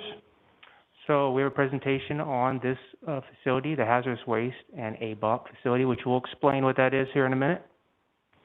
Yvette Rodriguez, our solid waste manager, has been here a little over a year, and she's been working on this site that we've had the site for about 2 years. It's on the corner of Sunnyside and Menlo, and we kind of had a vision for some type of drop-off location for hazardous waste. So Yvette has been working with the county on funding for the disposal of that product, and also Paint Care and other contractors to help us out with that site. So we also have Amina Becker with Fresno County here, and she's here for questions too if you want to ask her stuff. But with that, I'll let Yvette tell you how the site is, what the plans are for the site and how it's going to operate. Thank you, Glenn. Good evening, Mayor, council members. I'm excited to be here tonight to present to you the information regarding our proposed HHW ABOP site here for the city of Clovis. So ABOP stands for antifreeze, batteries, oil, and paint.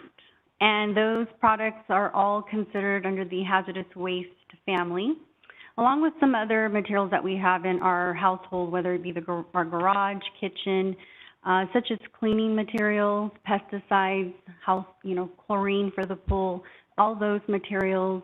If they're not properly disposed, they could be harmful to our environment and our health. So it's really important that we do dispose of them in the proper way, safely as well.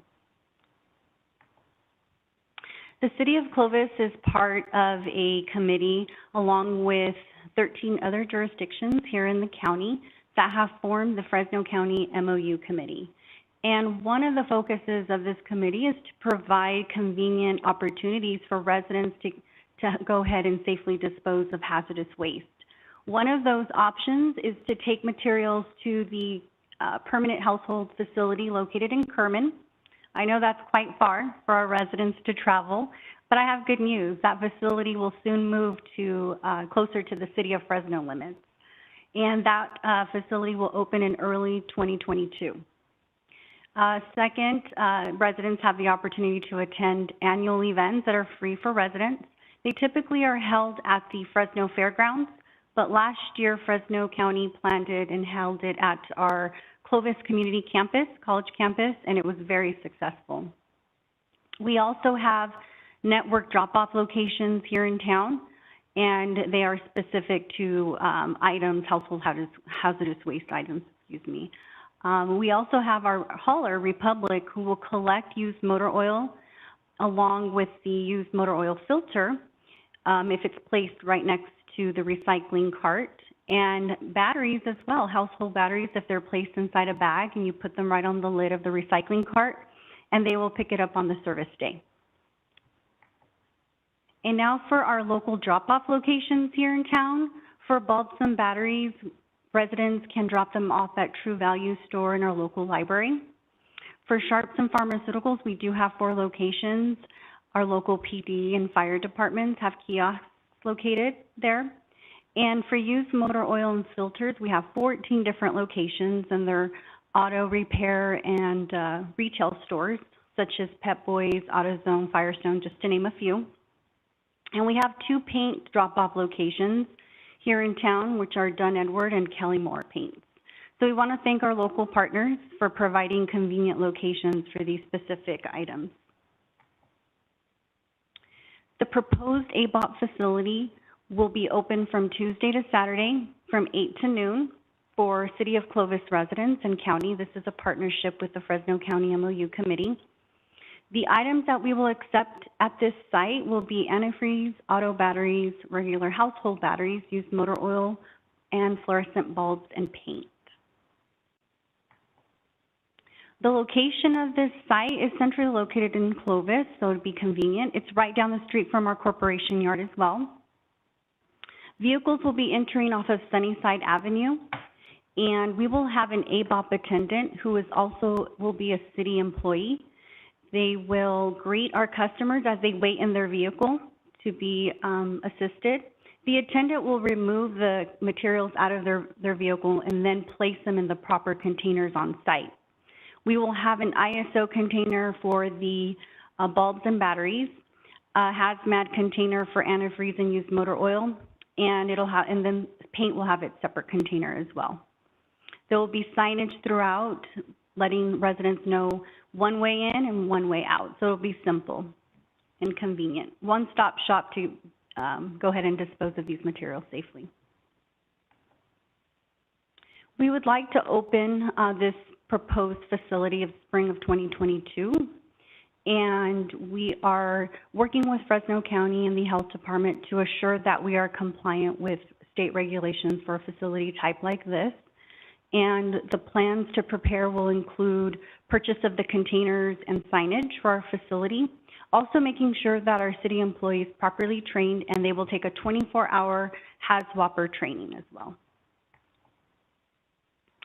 For funding for this site, Fresno County will assist us in purchasing the containers. The fund will come from the AB 939 surcharge. And the services will also be funded through the Fresno County program. The city will also apply for household hazardous waste grants through CalRecycle to assist with additional costs for operating and education materials. The city site is owned by the city as well, the employee will, so this will be budgeted through the Clovis Community Sanitation Fund. Many benefits to the community to have this site here. It will provide environmentally safe disposal, free for our residents, and it'll reduce illegal dumping of these items throughout town. Also avoiding truck, landfills, and recycling facility fires. The education and outreach is really important to share with the community, letting them know our locations of where to properly dispose, and letting them also the hazards it can cause if they improperly dispose of these materials.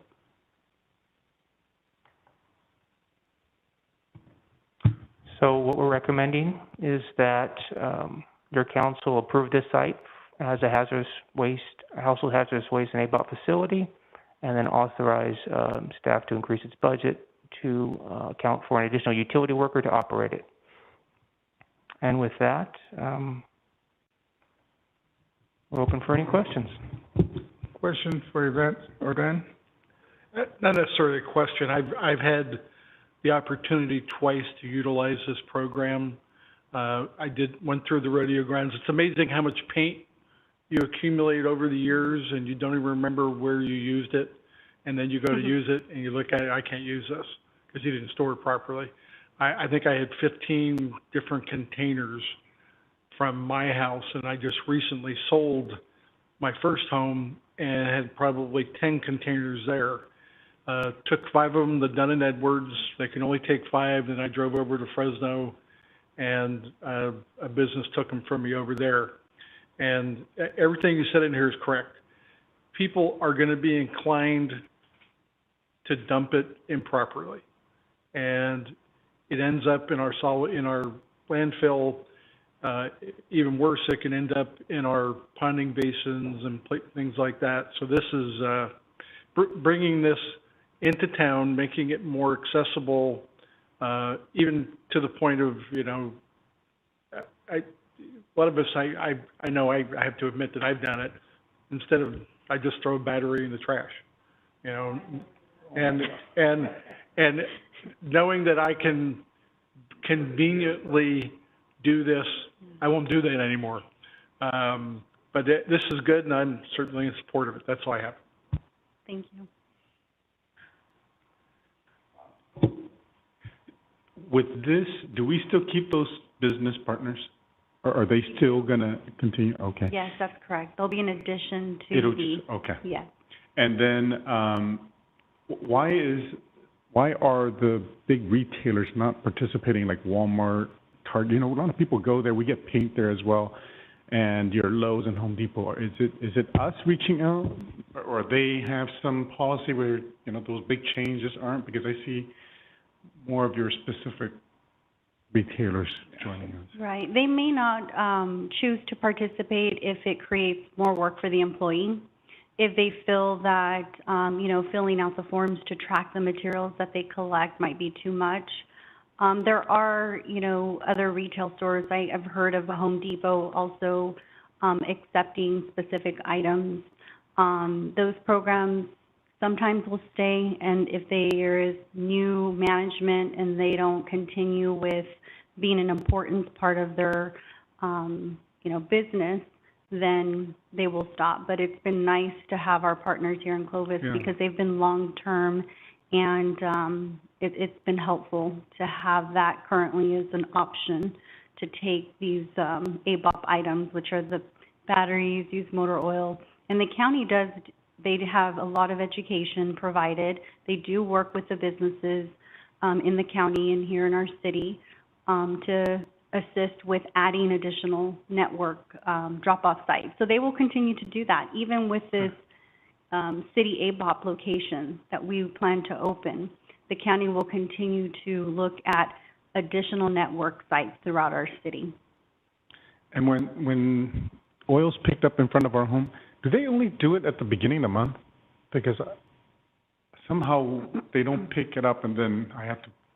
So I always wait for the beginning of the month to put my oil out when I do an oil change. Is that, or are they picking up every time they come out if they see oil in an oil can? The Republic Services will pick it up when it's your recycling service, so it'll be on your service day. Yeah. And it shouldn't be just once a month. It's whenever it's set out at the curb. If they don't pick it up, you can give our solid waste department a call, and we can make sure that there's a supervisor that picks it up. Because what happens is the recycling truck could be full and not have any more space to hold the container. And so when that happens, the driver is supposed to reach out to the supervisor. So when they don't communicate that with the supervisor, that's when they're not picking it up. But we can assist with the communication back and forth with Republic to assure that it's picked up. Okay, thank you. Good to know. And then with education, that is not, there's no education dollars involved where we do education to our residents? Is it a county? Is it upon them because it is their program to educate the residents? How does that work? Currently, the county does provide the education when it relates to household hazardous waste. The city can utilize our social media. I can work with a local company, graphic designer, to create our own materials. I would like to utilize the funding that Cal Recycle provides opportunities for the education and outreach. And we don't need to wait for that, but we can definitely create our own materials to provide education and outreach to the City of Clovis residents as well. Republic does provide outreach in their newsletters that will list the items that are accepted in recycling, and they'll have a list of unaccepted materials, including household hazardous waste materials. So there are current education pieces that will bring awareness to our residents that certain materials are considered hazardous waste. Let's do that, because I know that when we have sort of the compost pickup, and our residents know about it, and we're just putting it on social media, and I think PD has a great audience, and I think our mayor, you know, is also great in those, you know, just televised, so Chad can work on a couple of those, you know, with our mayor too. And so let's do it, because I like the mayor, you know, I didn't know that much about it until I read this, about what was hazardous and not. The last one, the building itself, are there requirements where it has to be more secure because there are these toxic chemicals there, or is it, there's none of that requirement from No, the state? we have conducted a site visit with the Fresno County Planning and Public Works along with the Health Department, and they were able to share with their site what they have built already currently. So we're using the similarities of that model, and they provided us a checklist of items that we need to have on our site, which would include the containers that I mentioned earlier in my presentation. The hazmat locker would be for specific items that need to go in that container. And as far as anything else, we are also going to place a liner on the driveway where the where the vehicle will park and wait for the attendant to assist with removing any product, just in case they're leaking or something's tipped over. It won't go into the drainage. It'll be protected. So we didn't have to do anything additional other than placing a tarp for protection. And I know, Scott, will this start to be part of your yearly report, just of tonnage of, just so that we kind of get an idea of the increase in our residents being educated and starting? Is this something we will do? Okay, thank you.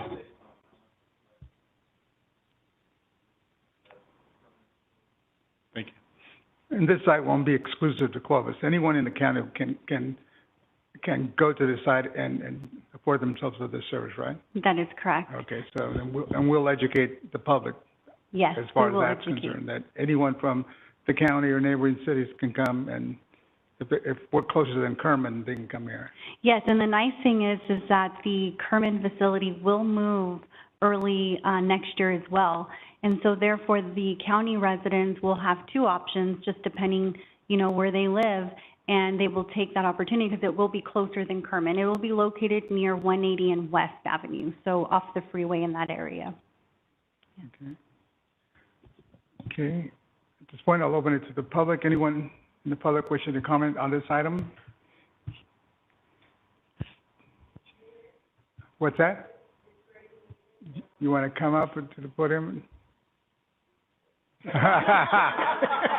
So we have an endorsement. Okay, thank you. Anyone on the web? No.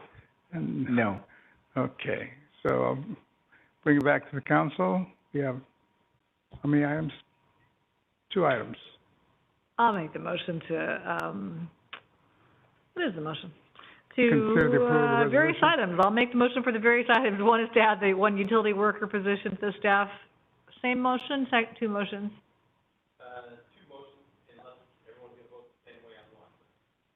I'm going to go out on a limb here.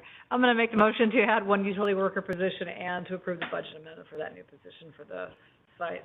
You have the coolest acronyms of any department so far. HAZWOPER. Really? You made that up? Anyway, that's my motion. We have a motion and a second. All those in favor signify by saying aye. Aye. Aye. So motion passes on both items, 5-0. Thank you. Next, item 16, consider approval, report and recommendation, and set public hearing to increase the street sweeping charges, and this will be Glenn Easton. Thank you. So yeah, this item is to, evaluate the street sweeping charges and look at increasing them. Excuse me, can you hear me? Is very important to our city. It's a requirement as well. It removes litter, debris from our streets, making them safe for driving, also reducing particulate matter into the atmosphere, along with protecting our storm water from pollution. The requirements from the San Joaquin Valley Air Board and the Water Board are all met with this operation. And overall, we are continuing to improve our safety and also the quality of life for Clovis residents with this service that we provide. So the street sweeping charges were established in 1996. We started out with a $1.25 per month charge. In 2013, we did a Prop 218 election and increased that to $1, or increased it by $1, so from $1.25 to $2.25. At that time, there was no annual adjustment, and so that still rate has been till this day. So 18 years later, we're still using the same rate. The report at that time kind of predicted that about 5 or 6 years, they would need to do a new increase. However, that was during the recession, which we delayed and continued to delay. So over the last 5 years, you can see our revenue expenditures fall short of our expenditures, or revenues do. And we've been covering that with refuse rates. So street sweeping is a function of refuse. And so some places don't even have a street sweeping charge, they just have a refuse charge. And so we've been using our refuse funds to offset that shortfall since we do have a street sweeping charge, we felt that it was appropriate to keep that rate, the revenue from that consistent with the expenditures. And so what we're proposing is a 50-cent increase from $2.25 to $2.75, and then we're also requesting a 4% annual adjustment beginning the following year, and that aligns with the refuse annual increase as well. So we're just making those the same, keeping them in parity, so that we're not waiting 18 years, but we're doing an annual adjustment. As you're aware, some years we go 3%, 2%. Some years we go negative 5%, which we did 2 years in a row, where we were just collecting too much.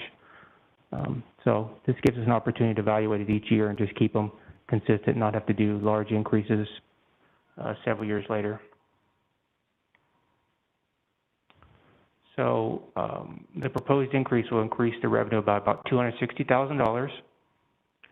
We are recommending to reduce the refuse rates, which have been offsetting that shortfall, by 1.5%, so about $240,000, in addition to not increasing the 4% annual adjustment as well.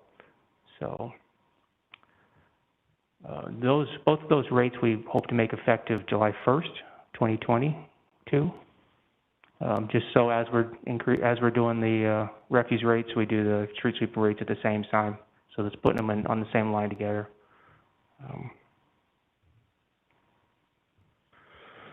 So as a benefit to the community, doing this rate increase will keep the actual costs reflective of street sweeping expenses. And then we can continue to provide clean streets, reduce contamination in stormwater, continue to be in compliance with the airborne permits and stormwater permits, and then just maintain that Clovis way of life. So the proposed schedule will be to send out notices by September 30th for a November 15th public hearing. And with that date, we will conduct a public hearing, tally the votes, and introduce the ordinance. If we don't get a protest and your council wishes to move forward, we would then set the second hearing for December 6th. The ordinance would become effective January 6th, 30 days later. However, we would not implement those rates until July 1st of 2022, the same time we do the refuse. So this evening, we ask consideration of the rate analysis, the draft ordinance, 1.5% refuse rate reduction, in addition to waiving the 4% annual increase. We also request approval for Proposition 218 public hearing and a majority protest procedure, and to set the public hearing for November 15th, 2021. So with that concludes our presentation, and we're available for questions. Questions for Glenn or Yvette? Does the reduction require the vote as well? Or can we just do that automatically? Or is it part of this whole process where... Go ahead. Sorry. So 218 is required for an increase. So only the increase is actually being required to go through the process. What we're saying is that we're going to reduce, or we're proposing to reduce the refuse rates 1.5%. So because we're saying that, we're including it in the language to the constituents. But no, it's not required to be part of this. Okay. And it's up to 4%, right? Because you said 4%, yes. So, but it's up to 4%, so, but depending on... It's not to exceed 4%, correct. Not to exceed, okay. Mm-hmm. And let me see. I guess the 4% that we were getting from refuse, we're using that to put it into street sweeping to cover those costs, or it was never... That's what I don't like about sometimes when we do things, you know, it can look like something, but it was never intended. And now we're going, you know, we were charging you so much over here, so here we go. Well, we'll reduce it now because we're going to increase it where we're supposed to increase it. Yeah, so street sweeping is a function of refuse, so it's perfectly fine to utilize those funds for street sweeping. However, the 4% increase is just an increase to keep with cost of living every year. So that happens every year. 4% happens unless your council waives it, and typically we waive it and go down to 3% or 2%. But that's just a rate increase over time. All right. And then how does the actual voting process work? Is it every resident? How does that work? Can you go over that a little bit? So everybody who pays the fee, whether they're a resident or a non-resident, commercial property pays it as well. They pay it on their utility bill. Every single one of those property owner or bill payers will receive a notice that we are having a hearing on November 15th and that they have the opportunity to protest it. So it requires 50% of the people who receive a bill to submit a protest requesting to not invoke the rate. If that happens, you as a council will not be able to approve an increase. If that doesn't happen, your council makes a decision if they want to approve the increase or not. Wow, it's a heavy burden for residents. Absolutely. Yeah, for the no vote to stop the city from increasing, because we need 51% to show up. All right. All right. Is that what, I'm understanding it, right? Yes. 51% they don't have to come and say you can't. Yeah. 50 plus 1, but they can vote by, it's a mail-in ballot as well, so they could submit a mail-in ballot.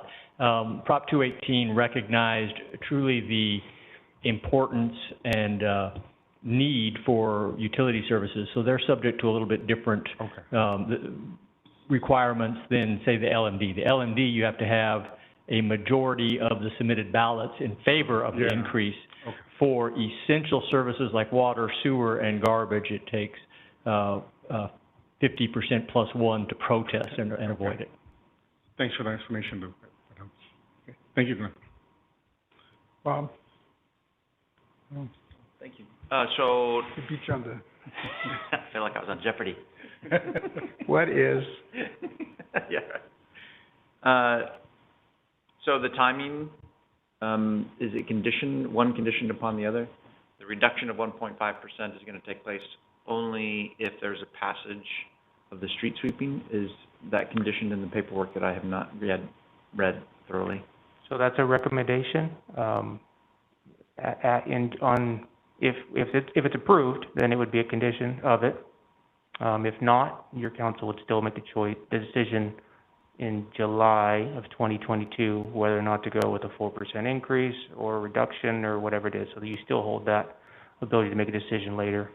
So if we are going with staff's recommendation, then we will know in what was it, July? January.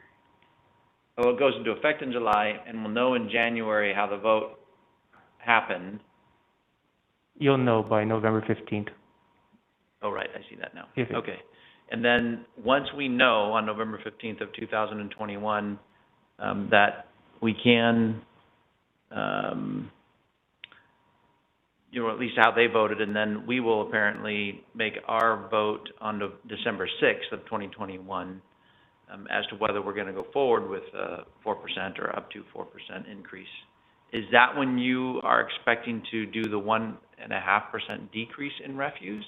Or are you saying we're going to go forward with a 1.5% decrease today, regardless of the outcome of the vote on December 6th? Yeah, so we'd be making a commitment, and we would not actually change any rates until July 1st of 2022. Okay. Budgeted item. During the budget. Oh, yeah? Okay. Is that right? We're going to do a change, we're gonna do an ordinance approval at the same time that we're approving the budget? That's correct. We will do the ordinance on December 6th. Yeah. Okay, and then it'll be reflected in the budget if it is approved on December 6th. So yes, the rates are in ordinance. If it's approved, if we don't have a protest vote and if council approves, we would introduce an ordinance on November 15th, implementing the new street sweeping rates effective July 1st of 2022. And then, as part of the budget, every year when we come with the budget, we include in there, you know, we're waiving our 4% increase and only increasing it 2% or whatever. The 1.5% decrease in refuse would take effect on July 1st, 2022 at the same time. Part of the fiscal year. Yes, but the new ordinance would be introduced on November 15th, approved on December 6th. But in the ordinance, it would say on beginning July 1, 2022, street sweeping rates go up to $275 with a 4% annual increase thereafter. When we send out notification related to this Prop 218 election, are we going to be including in those materials that the expectation is that the council will be reducing the refuse rate by 1.5%? So they'll be able to say, oh, okay, well, they're reducing refuse by 1.5%, and that equals X. What is that X factor actually? How much is that going to save our citizens, that reduction of 1.5%? So it's nearly a wash, so it's gonna save about $240,000. So per citizen, they're really going to be seeing, when they look at their bill, or when they look at the Prop 218 materials, they're going to see that it's actually going to be a wash? So it does depend on whether or not you're a residential customer or a commercial customer, how you see it on your bill. So residential customers will see a slight increase. I think it's about 11 cents on their refuse rates. Commercial customers will see a significant actually reduction just because they pay such a large amount and we're doing 1.5%, so it actually balances there. So it's not a straightforward answer, but what do you actually see on your bill changes? I'm just wondering if when we send out our Prop 218 materials, if we are promising that we're going to be reducing 1.5%, or are we ignoring that because we really won't know that until the budget for 22-23 is approved. So what we're asking today is for your support in telling the residents now that we will be we will not be implementing the 4%, and we will be reducing an additional 1.5%. We were intending to tell them that in the notice, if that's your direction today. So we'll be making the commitment today to what's going to happen in fiscal 22-23. Correct. Okay, thank you. Sure. Street sweeping has such a key element in reducing blight. I've been the chief of police in 4 towns that didn't have street sweeping. And when you don't sweep the streets and you don't actively go after abandoned cars that are parked in the street, you have dust, dirt, debris all over the streets, and it's one of those events that just keeps happening. One thing happens and another thing happens, and all of a sudden now you have an area that you're having problems in because you're not taking care of the little things. This is a little thing that's really important. This is a good thing. Yeah, I agree. It causes blight, it really does. And you don't see it initially, but it compounds itself over time. So the educational part will be significant, or just one-time information? Just a one-time notice. Mm-hmm. That's it? That's it. Nothing on our website on... We will put the notice on the website as well. We'll put it in a banner that says a rate increase, with a little link to the notice, but them receiving the notice in the mail will be the actual notice that they're given, legal notice. Okay.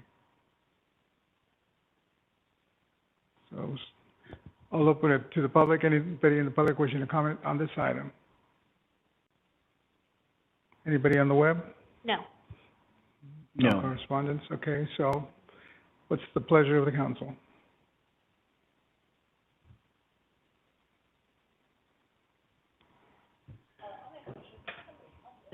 I'm good at it.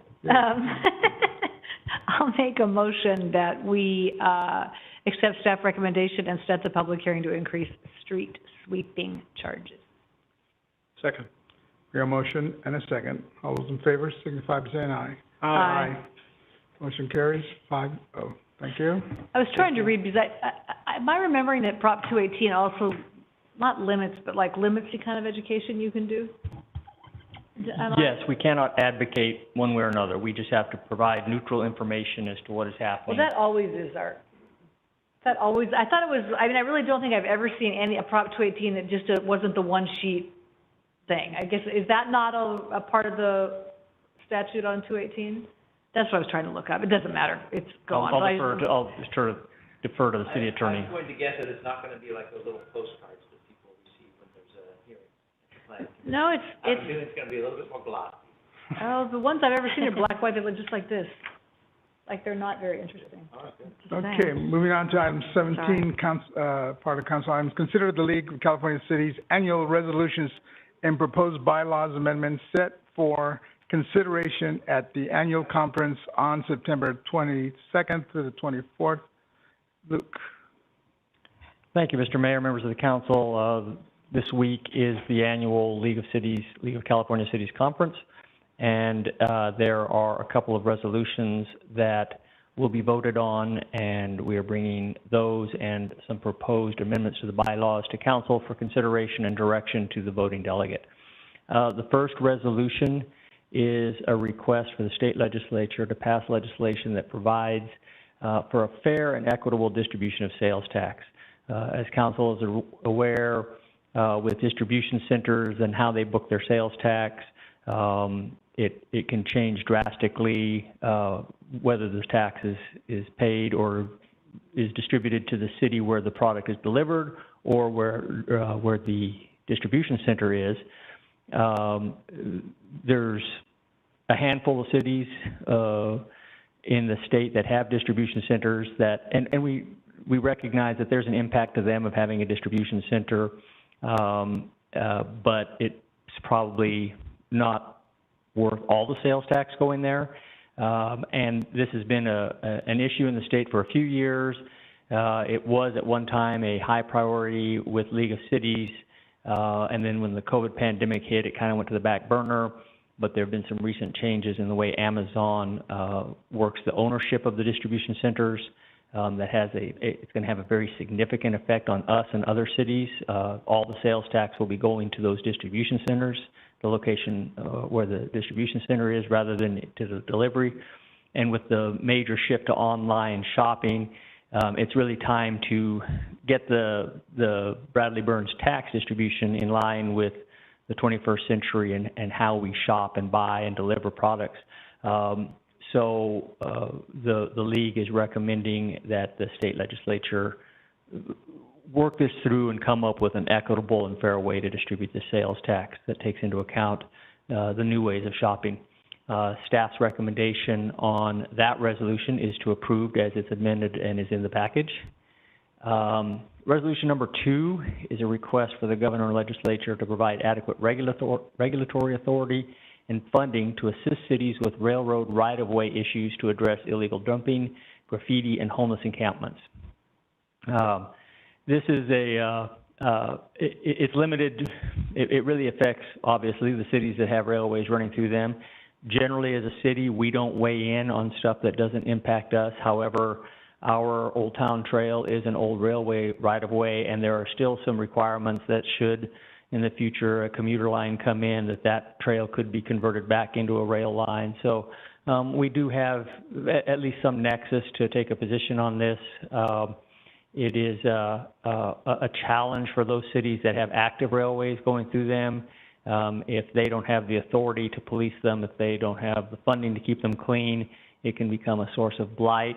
And so staff is recommending approval of that resolution as is amended and submitted in the package. I know that some of the policy committees have recently considered this and may have created their own amendments, which I'm not sure how that process is going to work. I don't think it is, because we can't be faced with 5 different resolutions. The resolution that has been sent out by the League is, I think, up for a yes or no vote, and we're recommending approval as it is in the package.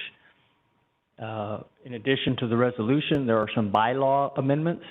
One is to adjust the composition of the board, to add board directors' seats to the board for each of the 5 diversity caucuses. and to change transitioning members from the National League of Cities Board to one non-voting advisor to the Cal Cities Board. They also want to change the bylaws to recognize the diversity caucuses in the bylaws to reflect the full contribution they make to the Cal Cities mission and vision. Another change to the bylaw is to update the League of California Cities moniker to Cal Cities. And then there's some various minor technical corrections. And staff doesn't really have a recommendation on this. We're just recommending that council discuss it and provide direction to the voting delegate. So those are the issues that we voted on at the conference this year, and that concludes my report, and I'm open for any questions. Questions for Luke? Yeah, I'm trying to see the caucuses, is that gonna be a voting member of the board? Or just Sounds like it. to add one director from each of the 5 caucuses? That's what I... My understanding is they would be a director, and since they're not stipulated as a non-voting director, they would... And presently, the caucuses don't have a vote on the board, unless they have a board member who's a member of a particular caucus. Correct. And then they can, and so this would add 5 more members to the board from each of these caucuses. All right. I don't like that idea. I think that it gives 5 additional votes to organizations that my experience has been in working with the league are generally a little more leftist in nature. And so I think that that's going to be a significant swing in the board. So. The board is pretty big now, isn't it? Yeah, it's, yeah. Pretty progressive now? No, big. Big, yeah. I know who's getting the email. I've been waiting. Any more comments on that particular? Yeah, I'd have to agree with Bob on that. Adding 5 more voting delegates, just, I don't see that as good in any way. I think it just muddies the waters and gives, if they have been disenfranchised, then I want to hear about it. But if they haven't, I don't see any reason to do it. Yeah, I think it goes further than that. They will now have appointments into the resolution committees, right? They'll be into the standing policy committees. And so, I mean, there's already enough positions because there are the Central Valley, the North, the South. And so I agree with Councilmember Whalen with regards to these, the diversity caucuses in the city's bylaws. And the big one is the one with the composition of the board. I also don't agree with that because, you know, we have enough as it is, and in speaking in those meetings, it's very difficult to find consensus where there's more and more people involved in them. And I think that the positions of the different caucuses are already represented in the current membership that is there. So I wanted to say with regards to the CPUC, I agree with what we are agreeing to here, but I'm in the Housing Community Economic Development Committee, and we added all these other sort of addendums or amendments to the resolution, which I think I was one of the lone 2 votes or 3 votes, I forgot, yeah. And so I voted against it because there were just too many things. I tend to agree with one of our, I'm sorry? The resolution number 2. So what we're doing here, I think it's fine. We're not asking too much. But what one of the policy committee members said was in the Housing Community and Economic Development, we're just creating another entity, another bureaucracy, and the railroads came in and said, hey, we're willing to work with all the cities. It's easier if we work with individual cities separately and help you resolve your issues in the cities instead of bringing it up to the CPUC, who is now a regulatory arm, who's going to, you know, control everything, how we help you resolve these issues. And I tend to agree with what the rail authorities who were there, one of them was there. what their proposal was. This, I think, just says, hey, try to find more funding, and it doesn't put as much teeth into it, which I am more in agreement with. So.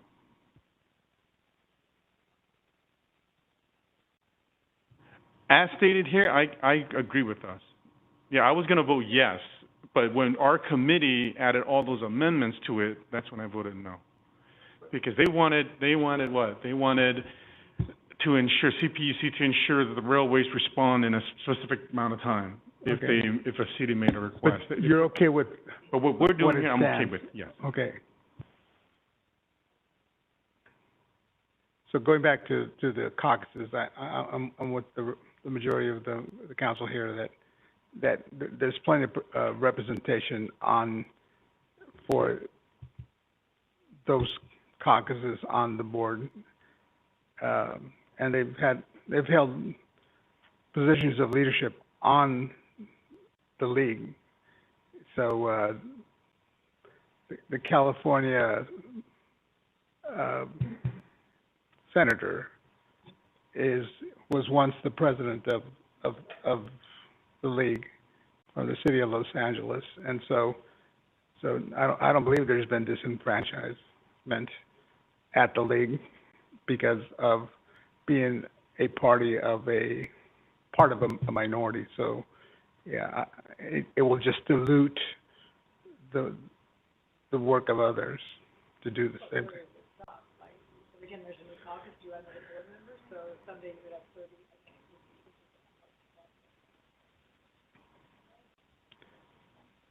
How about, okay, so Vong's mentioned the other resolutions. Any other resolutions? I concur with staff on the tax issue and also and the railroad. I do believe it's private property. The rail companies, for the most part, do take care of it if you call them, but you do have to call them.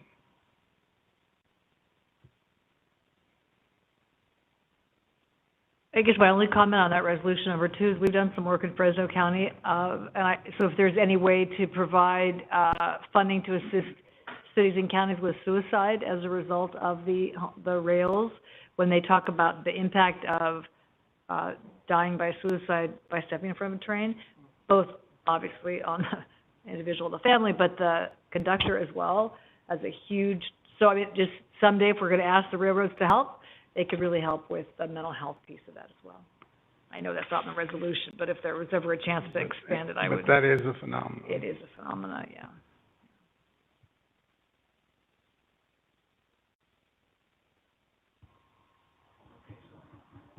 So I think we don't need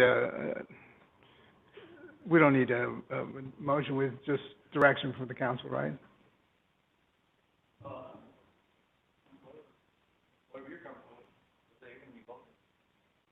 Right?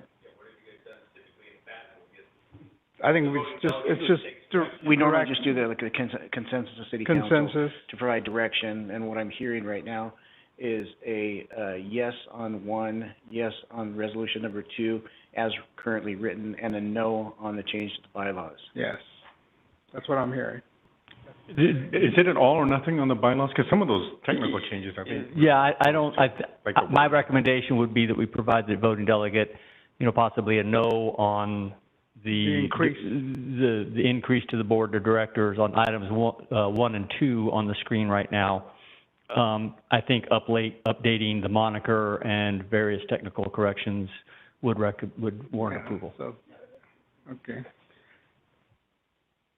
I'll open it to the public. Anyone in the public here wishing to comment on this item? Okay. Anybody on the web? No. No correspondence? Okay, so we'll move on to the next item. Consider approval of confirmation of city manager's appointment to city clerk. Staff will be our city manager, Luke Serpa. Thank you, Mr. Mayor, members of the council. As council is aware, over the last few months, we've made some changes to the city ordinances and the requirements for the city clerk. Going back, at one time, we had a separate city clerk position and a separate assistant city manager. At that time, the city clerk was required to be a department head. Over time, when the economic slowdown, last economic slowdown, we combined those positions into assistant city manager and city clerk position. John has been doing the job very well since then. However, times have changed. That's an unusual situation for most cities. As we have seen during this pandemic, council meetings have changed drastically, the way we conduct them through WebEx and phone and highly technical. That kind of stuff is beyond people of my age. And fortunately, we have Carrie Cha that has been with us for about 6 years with the city.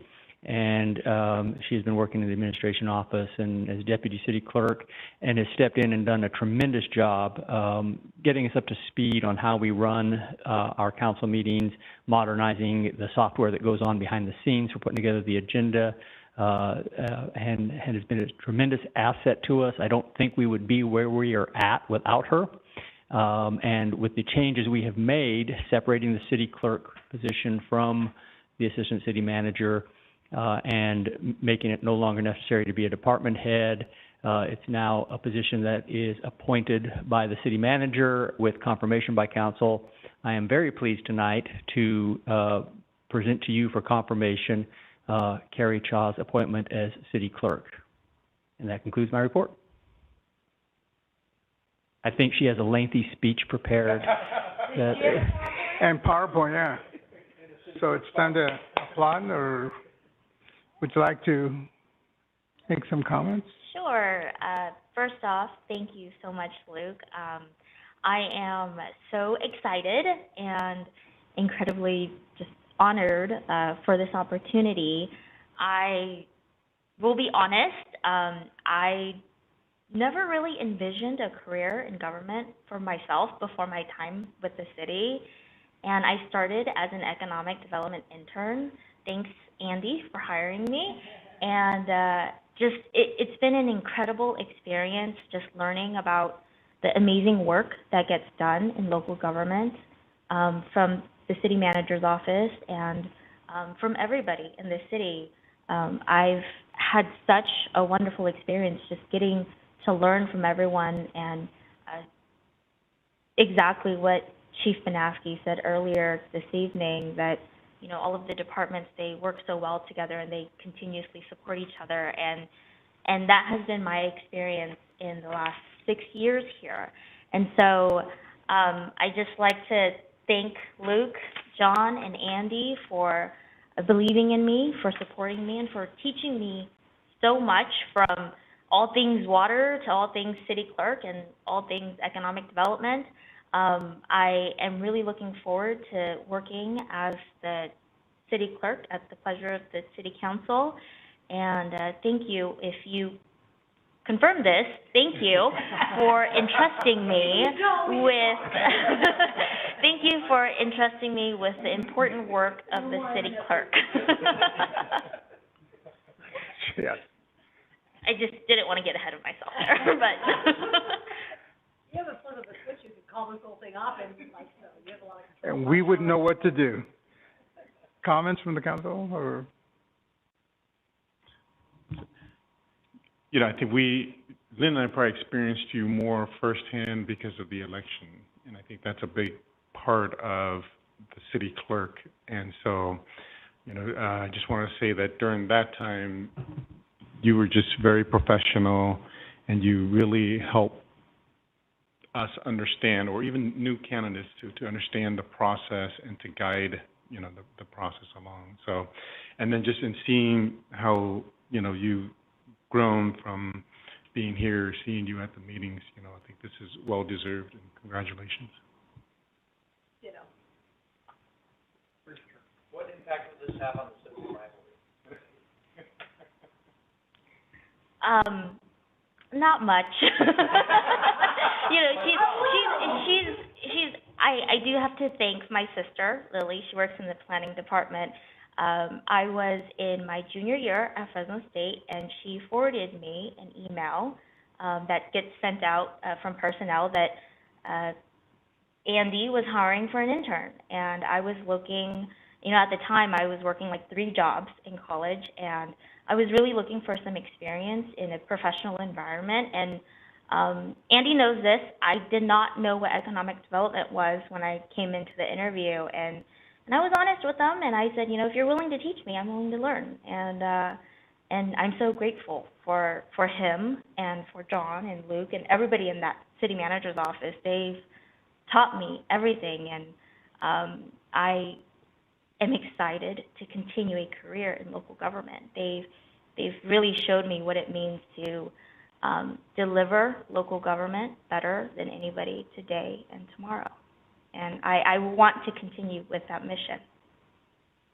We want to know if you have like 12 more brothers and sisters. We can tell our entire succession planning with your family. I have 7 siblings, and I'm the youngest.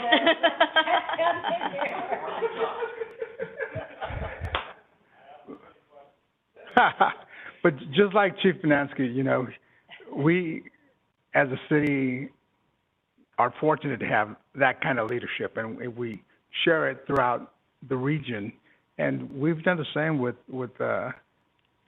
Carrie, because when other entities didn't know how to do what she's doing right here tonight, and guiding this starship throughout the internet, she went and taught other entities to do the same. So, so we as a city, as an entity, are training others to do what we do so well, and it's a tribute to the leadership of this city, and by that I mean our leaders, our paid leadership, not us 5 up here.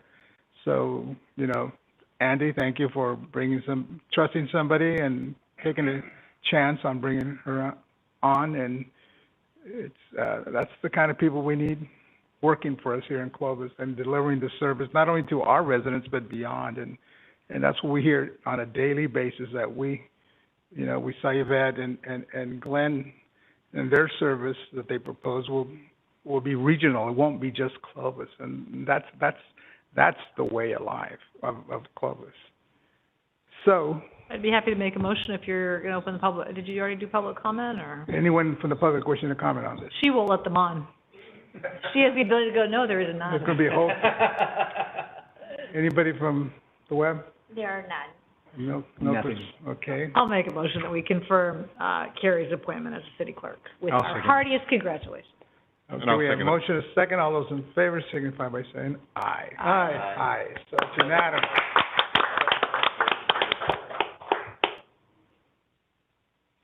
Congratulations. Nice job. Okay.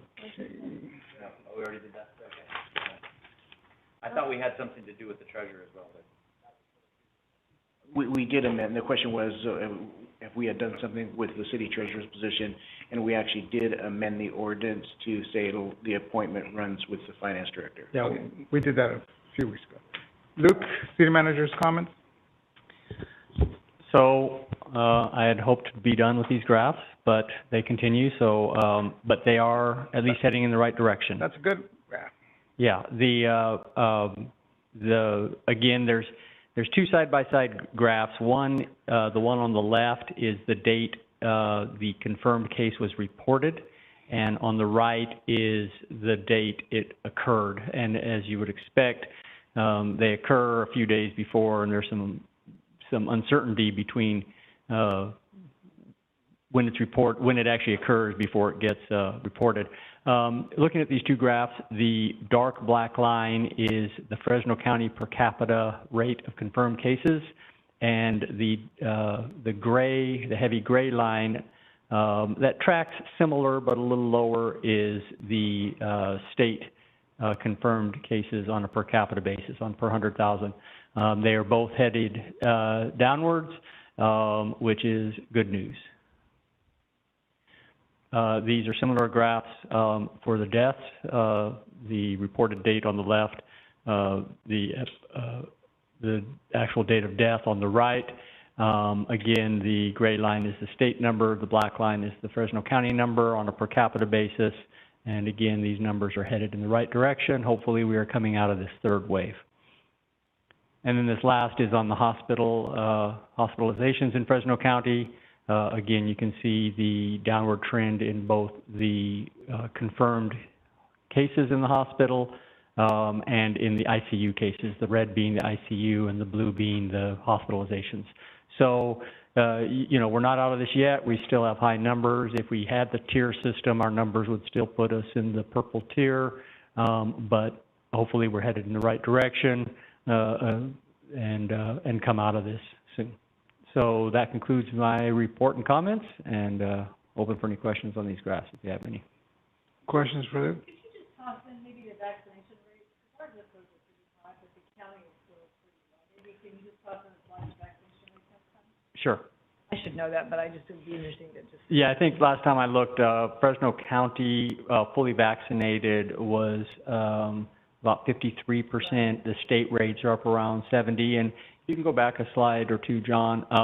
You know, I think that's, well, it could be part of the reason and the difference between the state confirmed cases and deaths versus the Fresno County. Although, if you look back at the first wave that occurred more than a year ago, before there were any vaccinations, Fresno County's rates were similarly higher than the state rates, and I think that really has more to do with the demographics, kind of jobs, access to health care. Yeah. I think those, but those all go hand in hand. All those access and jobs have the same thing to do with vaccination rates, but I'll include that. Yeah. Kings County was down to like 32%. Fresno County is around 50-something. So, and the Clovis zip codes are higher, for sure. Okay. Council comments. Bong? Just wanted to report, we had a community economic development meeting for the league, and we voted, the committee voted to approve what we voted on resolution number 2, but with amendments. And so just wanted to report that out. And then I just wanted to thank Andy for being sort of the expert, joining me in all those meetings, because there's so many assembly bills, Senate bills that come through that committee, and Andy has been a great help, just helping to guide and seeing, you know, what our past practices are, or explaining them with me and being in all those meetings. So Luke, thank you for allowing Andy to be in those meetings with me this last year. Ben? Just a thought, all the new housing bills that the governor has signed and the elimination of single-family zoning is a little extreme, but something like that. Just at some point, it might be helpful to have a workshop with our planning commission. I think our citizens haven't heard us talk much about what that means to Clovis, and at face value, it does concern. I mean, it does present a concerning concerning. What's the word? Picture. Picture. It's kind of close. Yeah. Anyway, it's a concern. So it'd be interesting to maybe talk about what the implications for Clovis will be. I know there's limitations. I know it's not every lot. I get all that, but I think it'd be a really important conversation to have in a public setting where we could understand what it means to the city of Clovis, if the mayor would indulge such an idea. Sounds like a good idea. Because there are some limitations, but maybe do an inventory of what it could be. Yeah. Bob? Sure. I was part of an air board meeting last Thursday. In the San Joaquin Valley, we were given $200 million to run the Drive Clean and the San Joaquin Valley program. We're either fixing cars that failed smog, or even to assist people in buying a new car based on their economics. And I ran it out to staff. This is something, especially for some of our older folks, maybe in our mobile home parks that are driving. It used to be 1995 or older cars that failed smog. We bumped it up to 2006. So if you're driving a 2005 that isn't passing, and you can't afford to to fix it, you can go through the program, and we're gonna do some stuff here in Clovis too, where either we'll help you get it repaired with a voucher, or potentially put you in a position where they can put you in a new car with, I think that at the lowest economic level, I think the kick-in is like $7,500. So that could be a real substantial assist for us getting rid of some of our vehicles that are sitting in driveways. Now they can get them gone and replace them. So I think this, with that amount of money, obviously it's for the entire valley, so Stockton to Bakersfield. But this is one of those programs where the first hog to the trough definitely drinks the longest. So we want to get this out to our citizens so they know about it. And I'll work with staff on that. That's all I have. Bring home that bacon. That's right.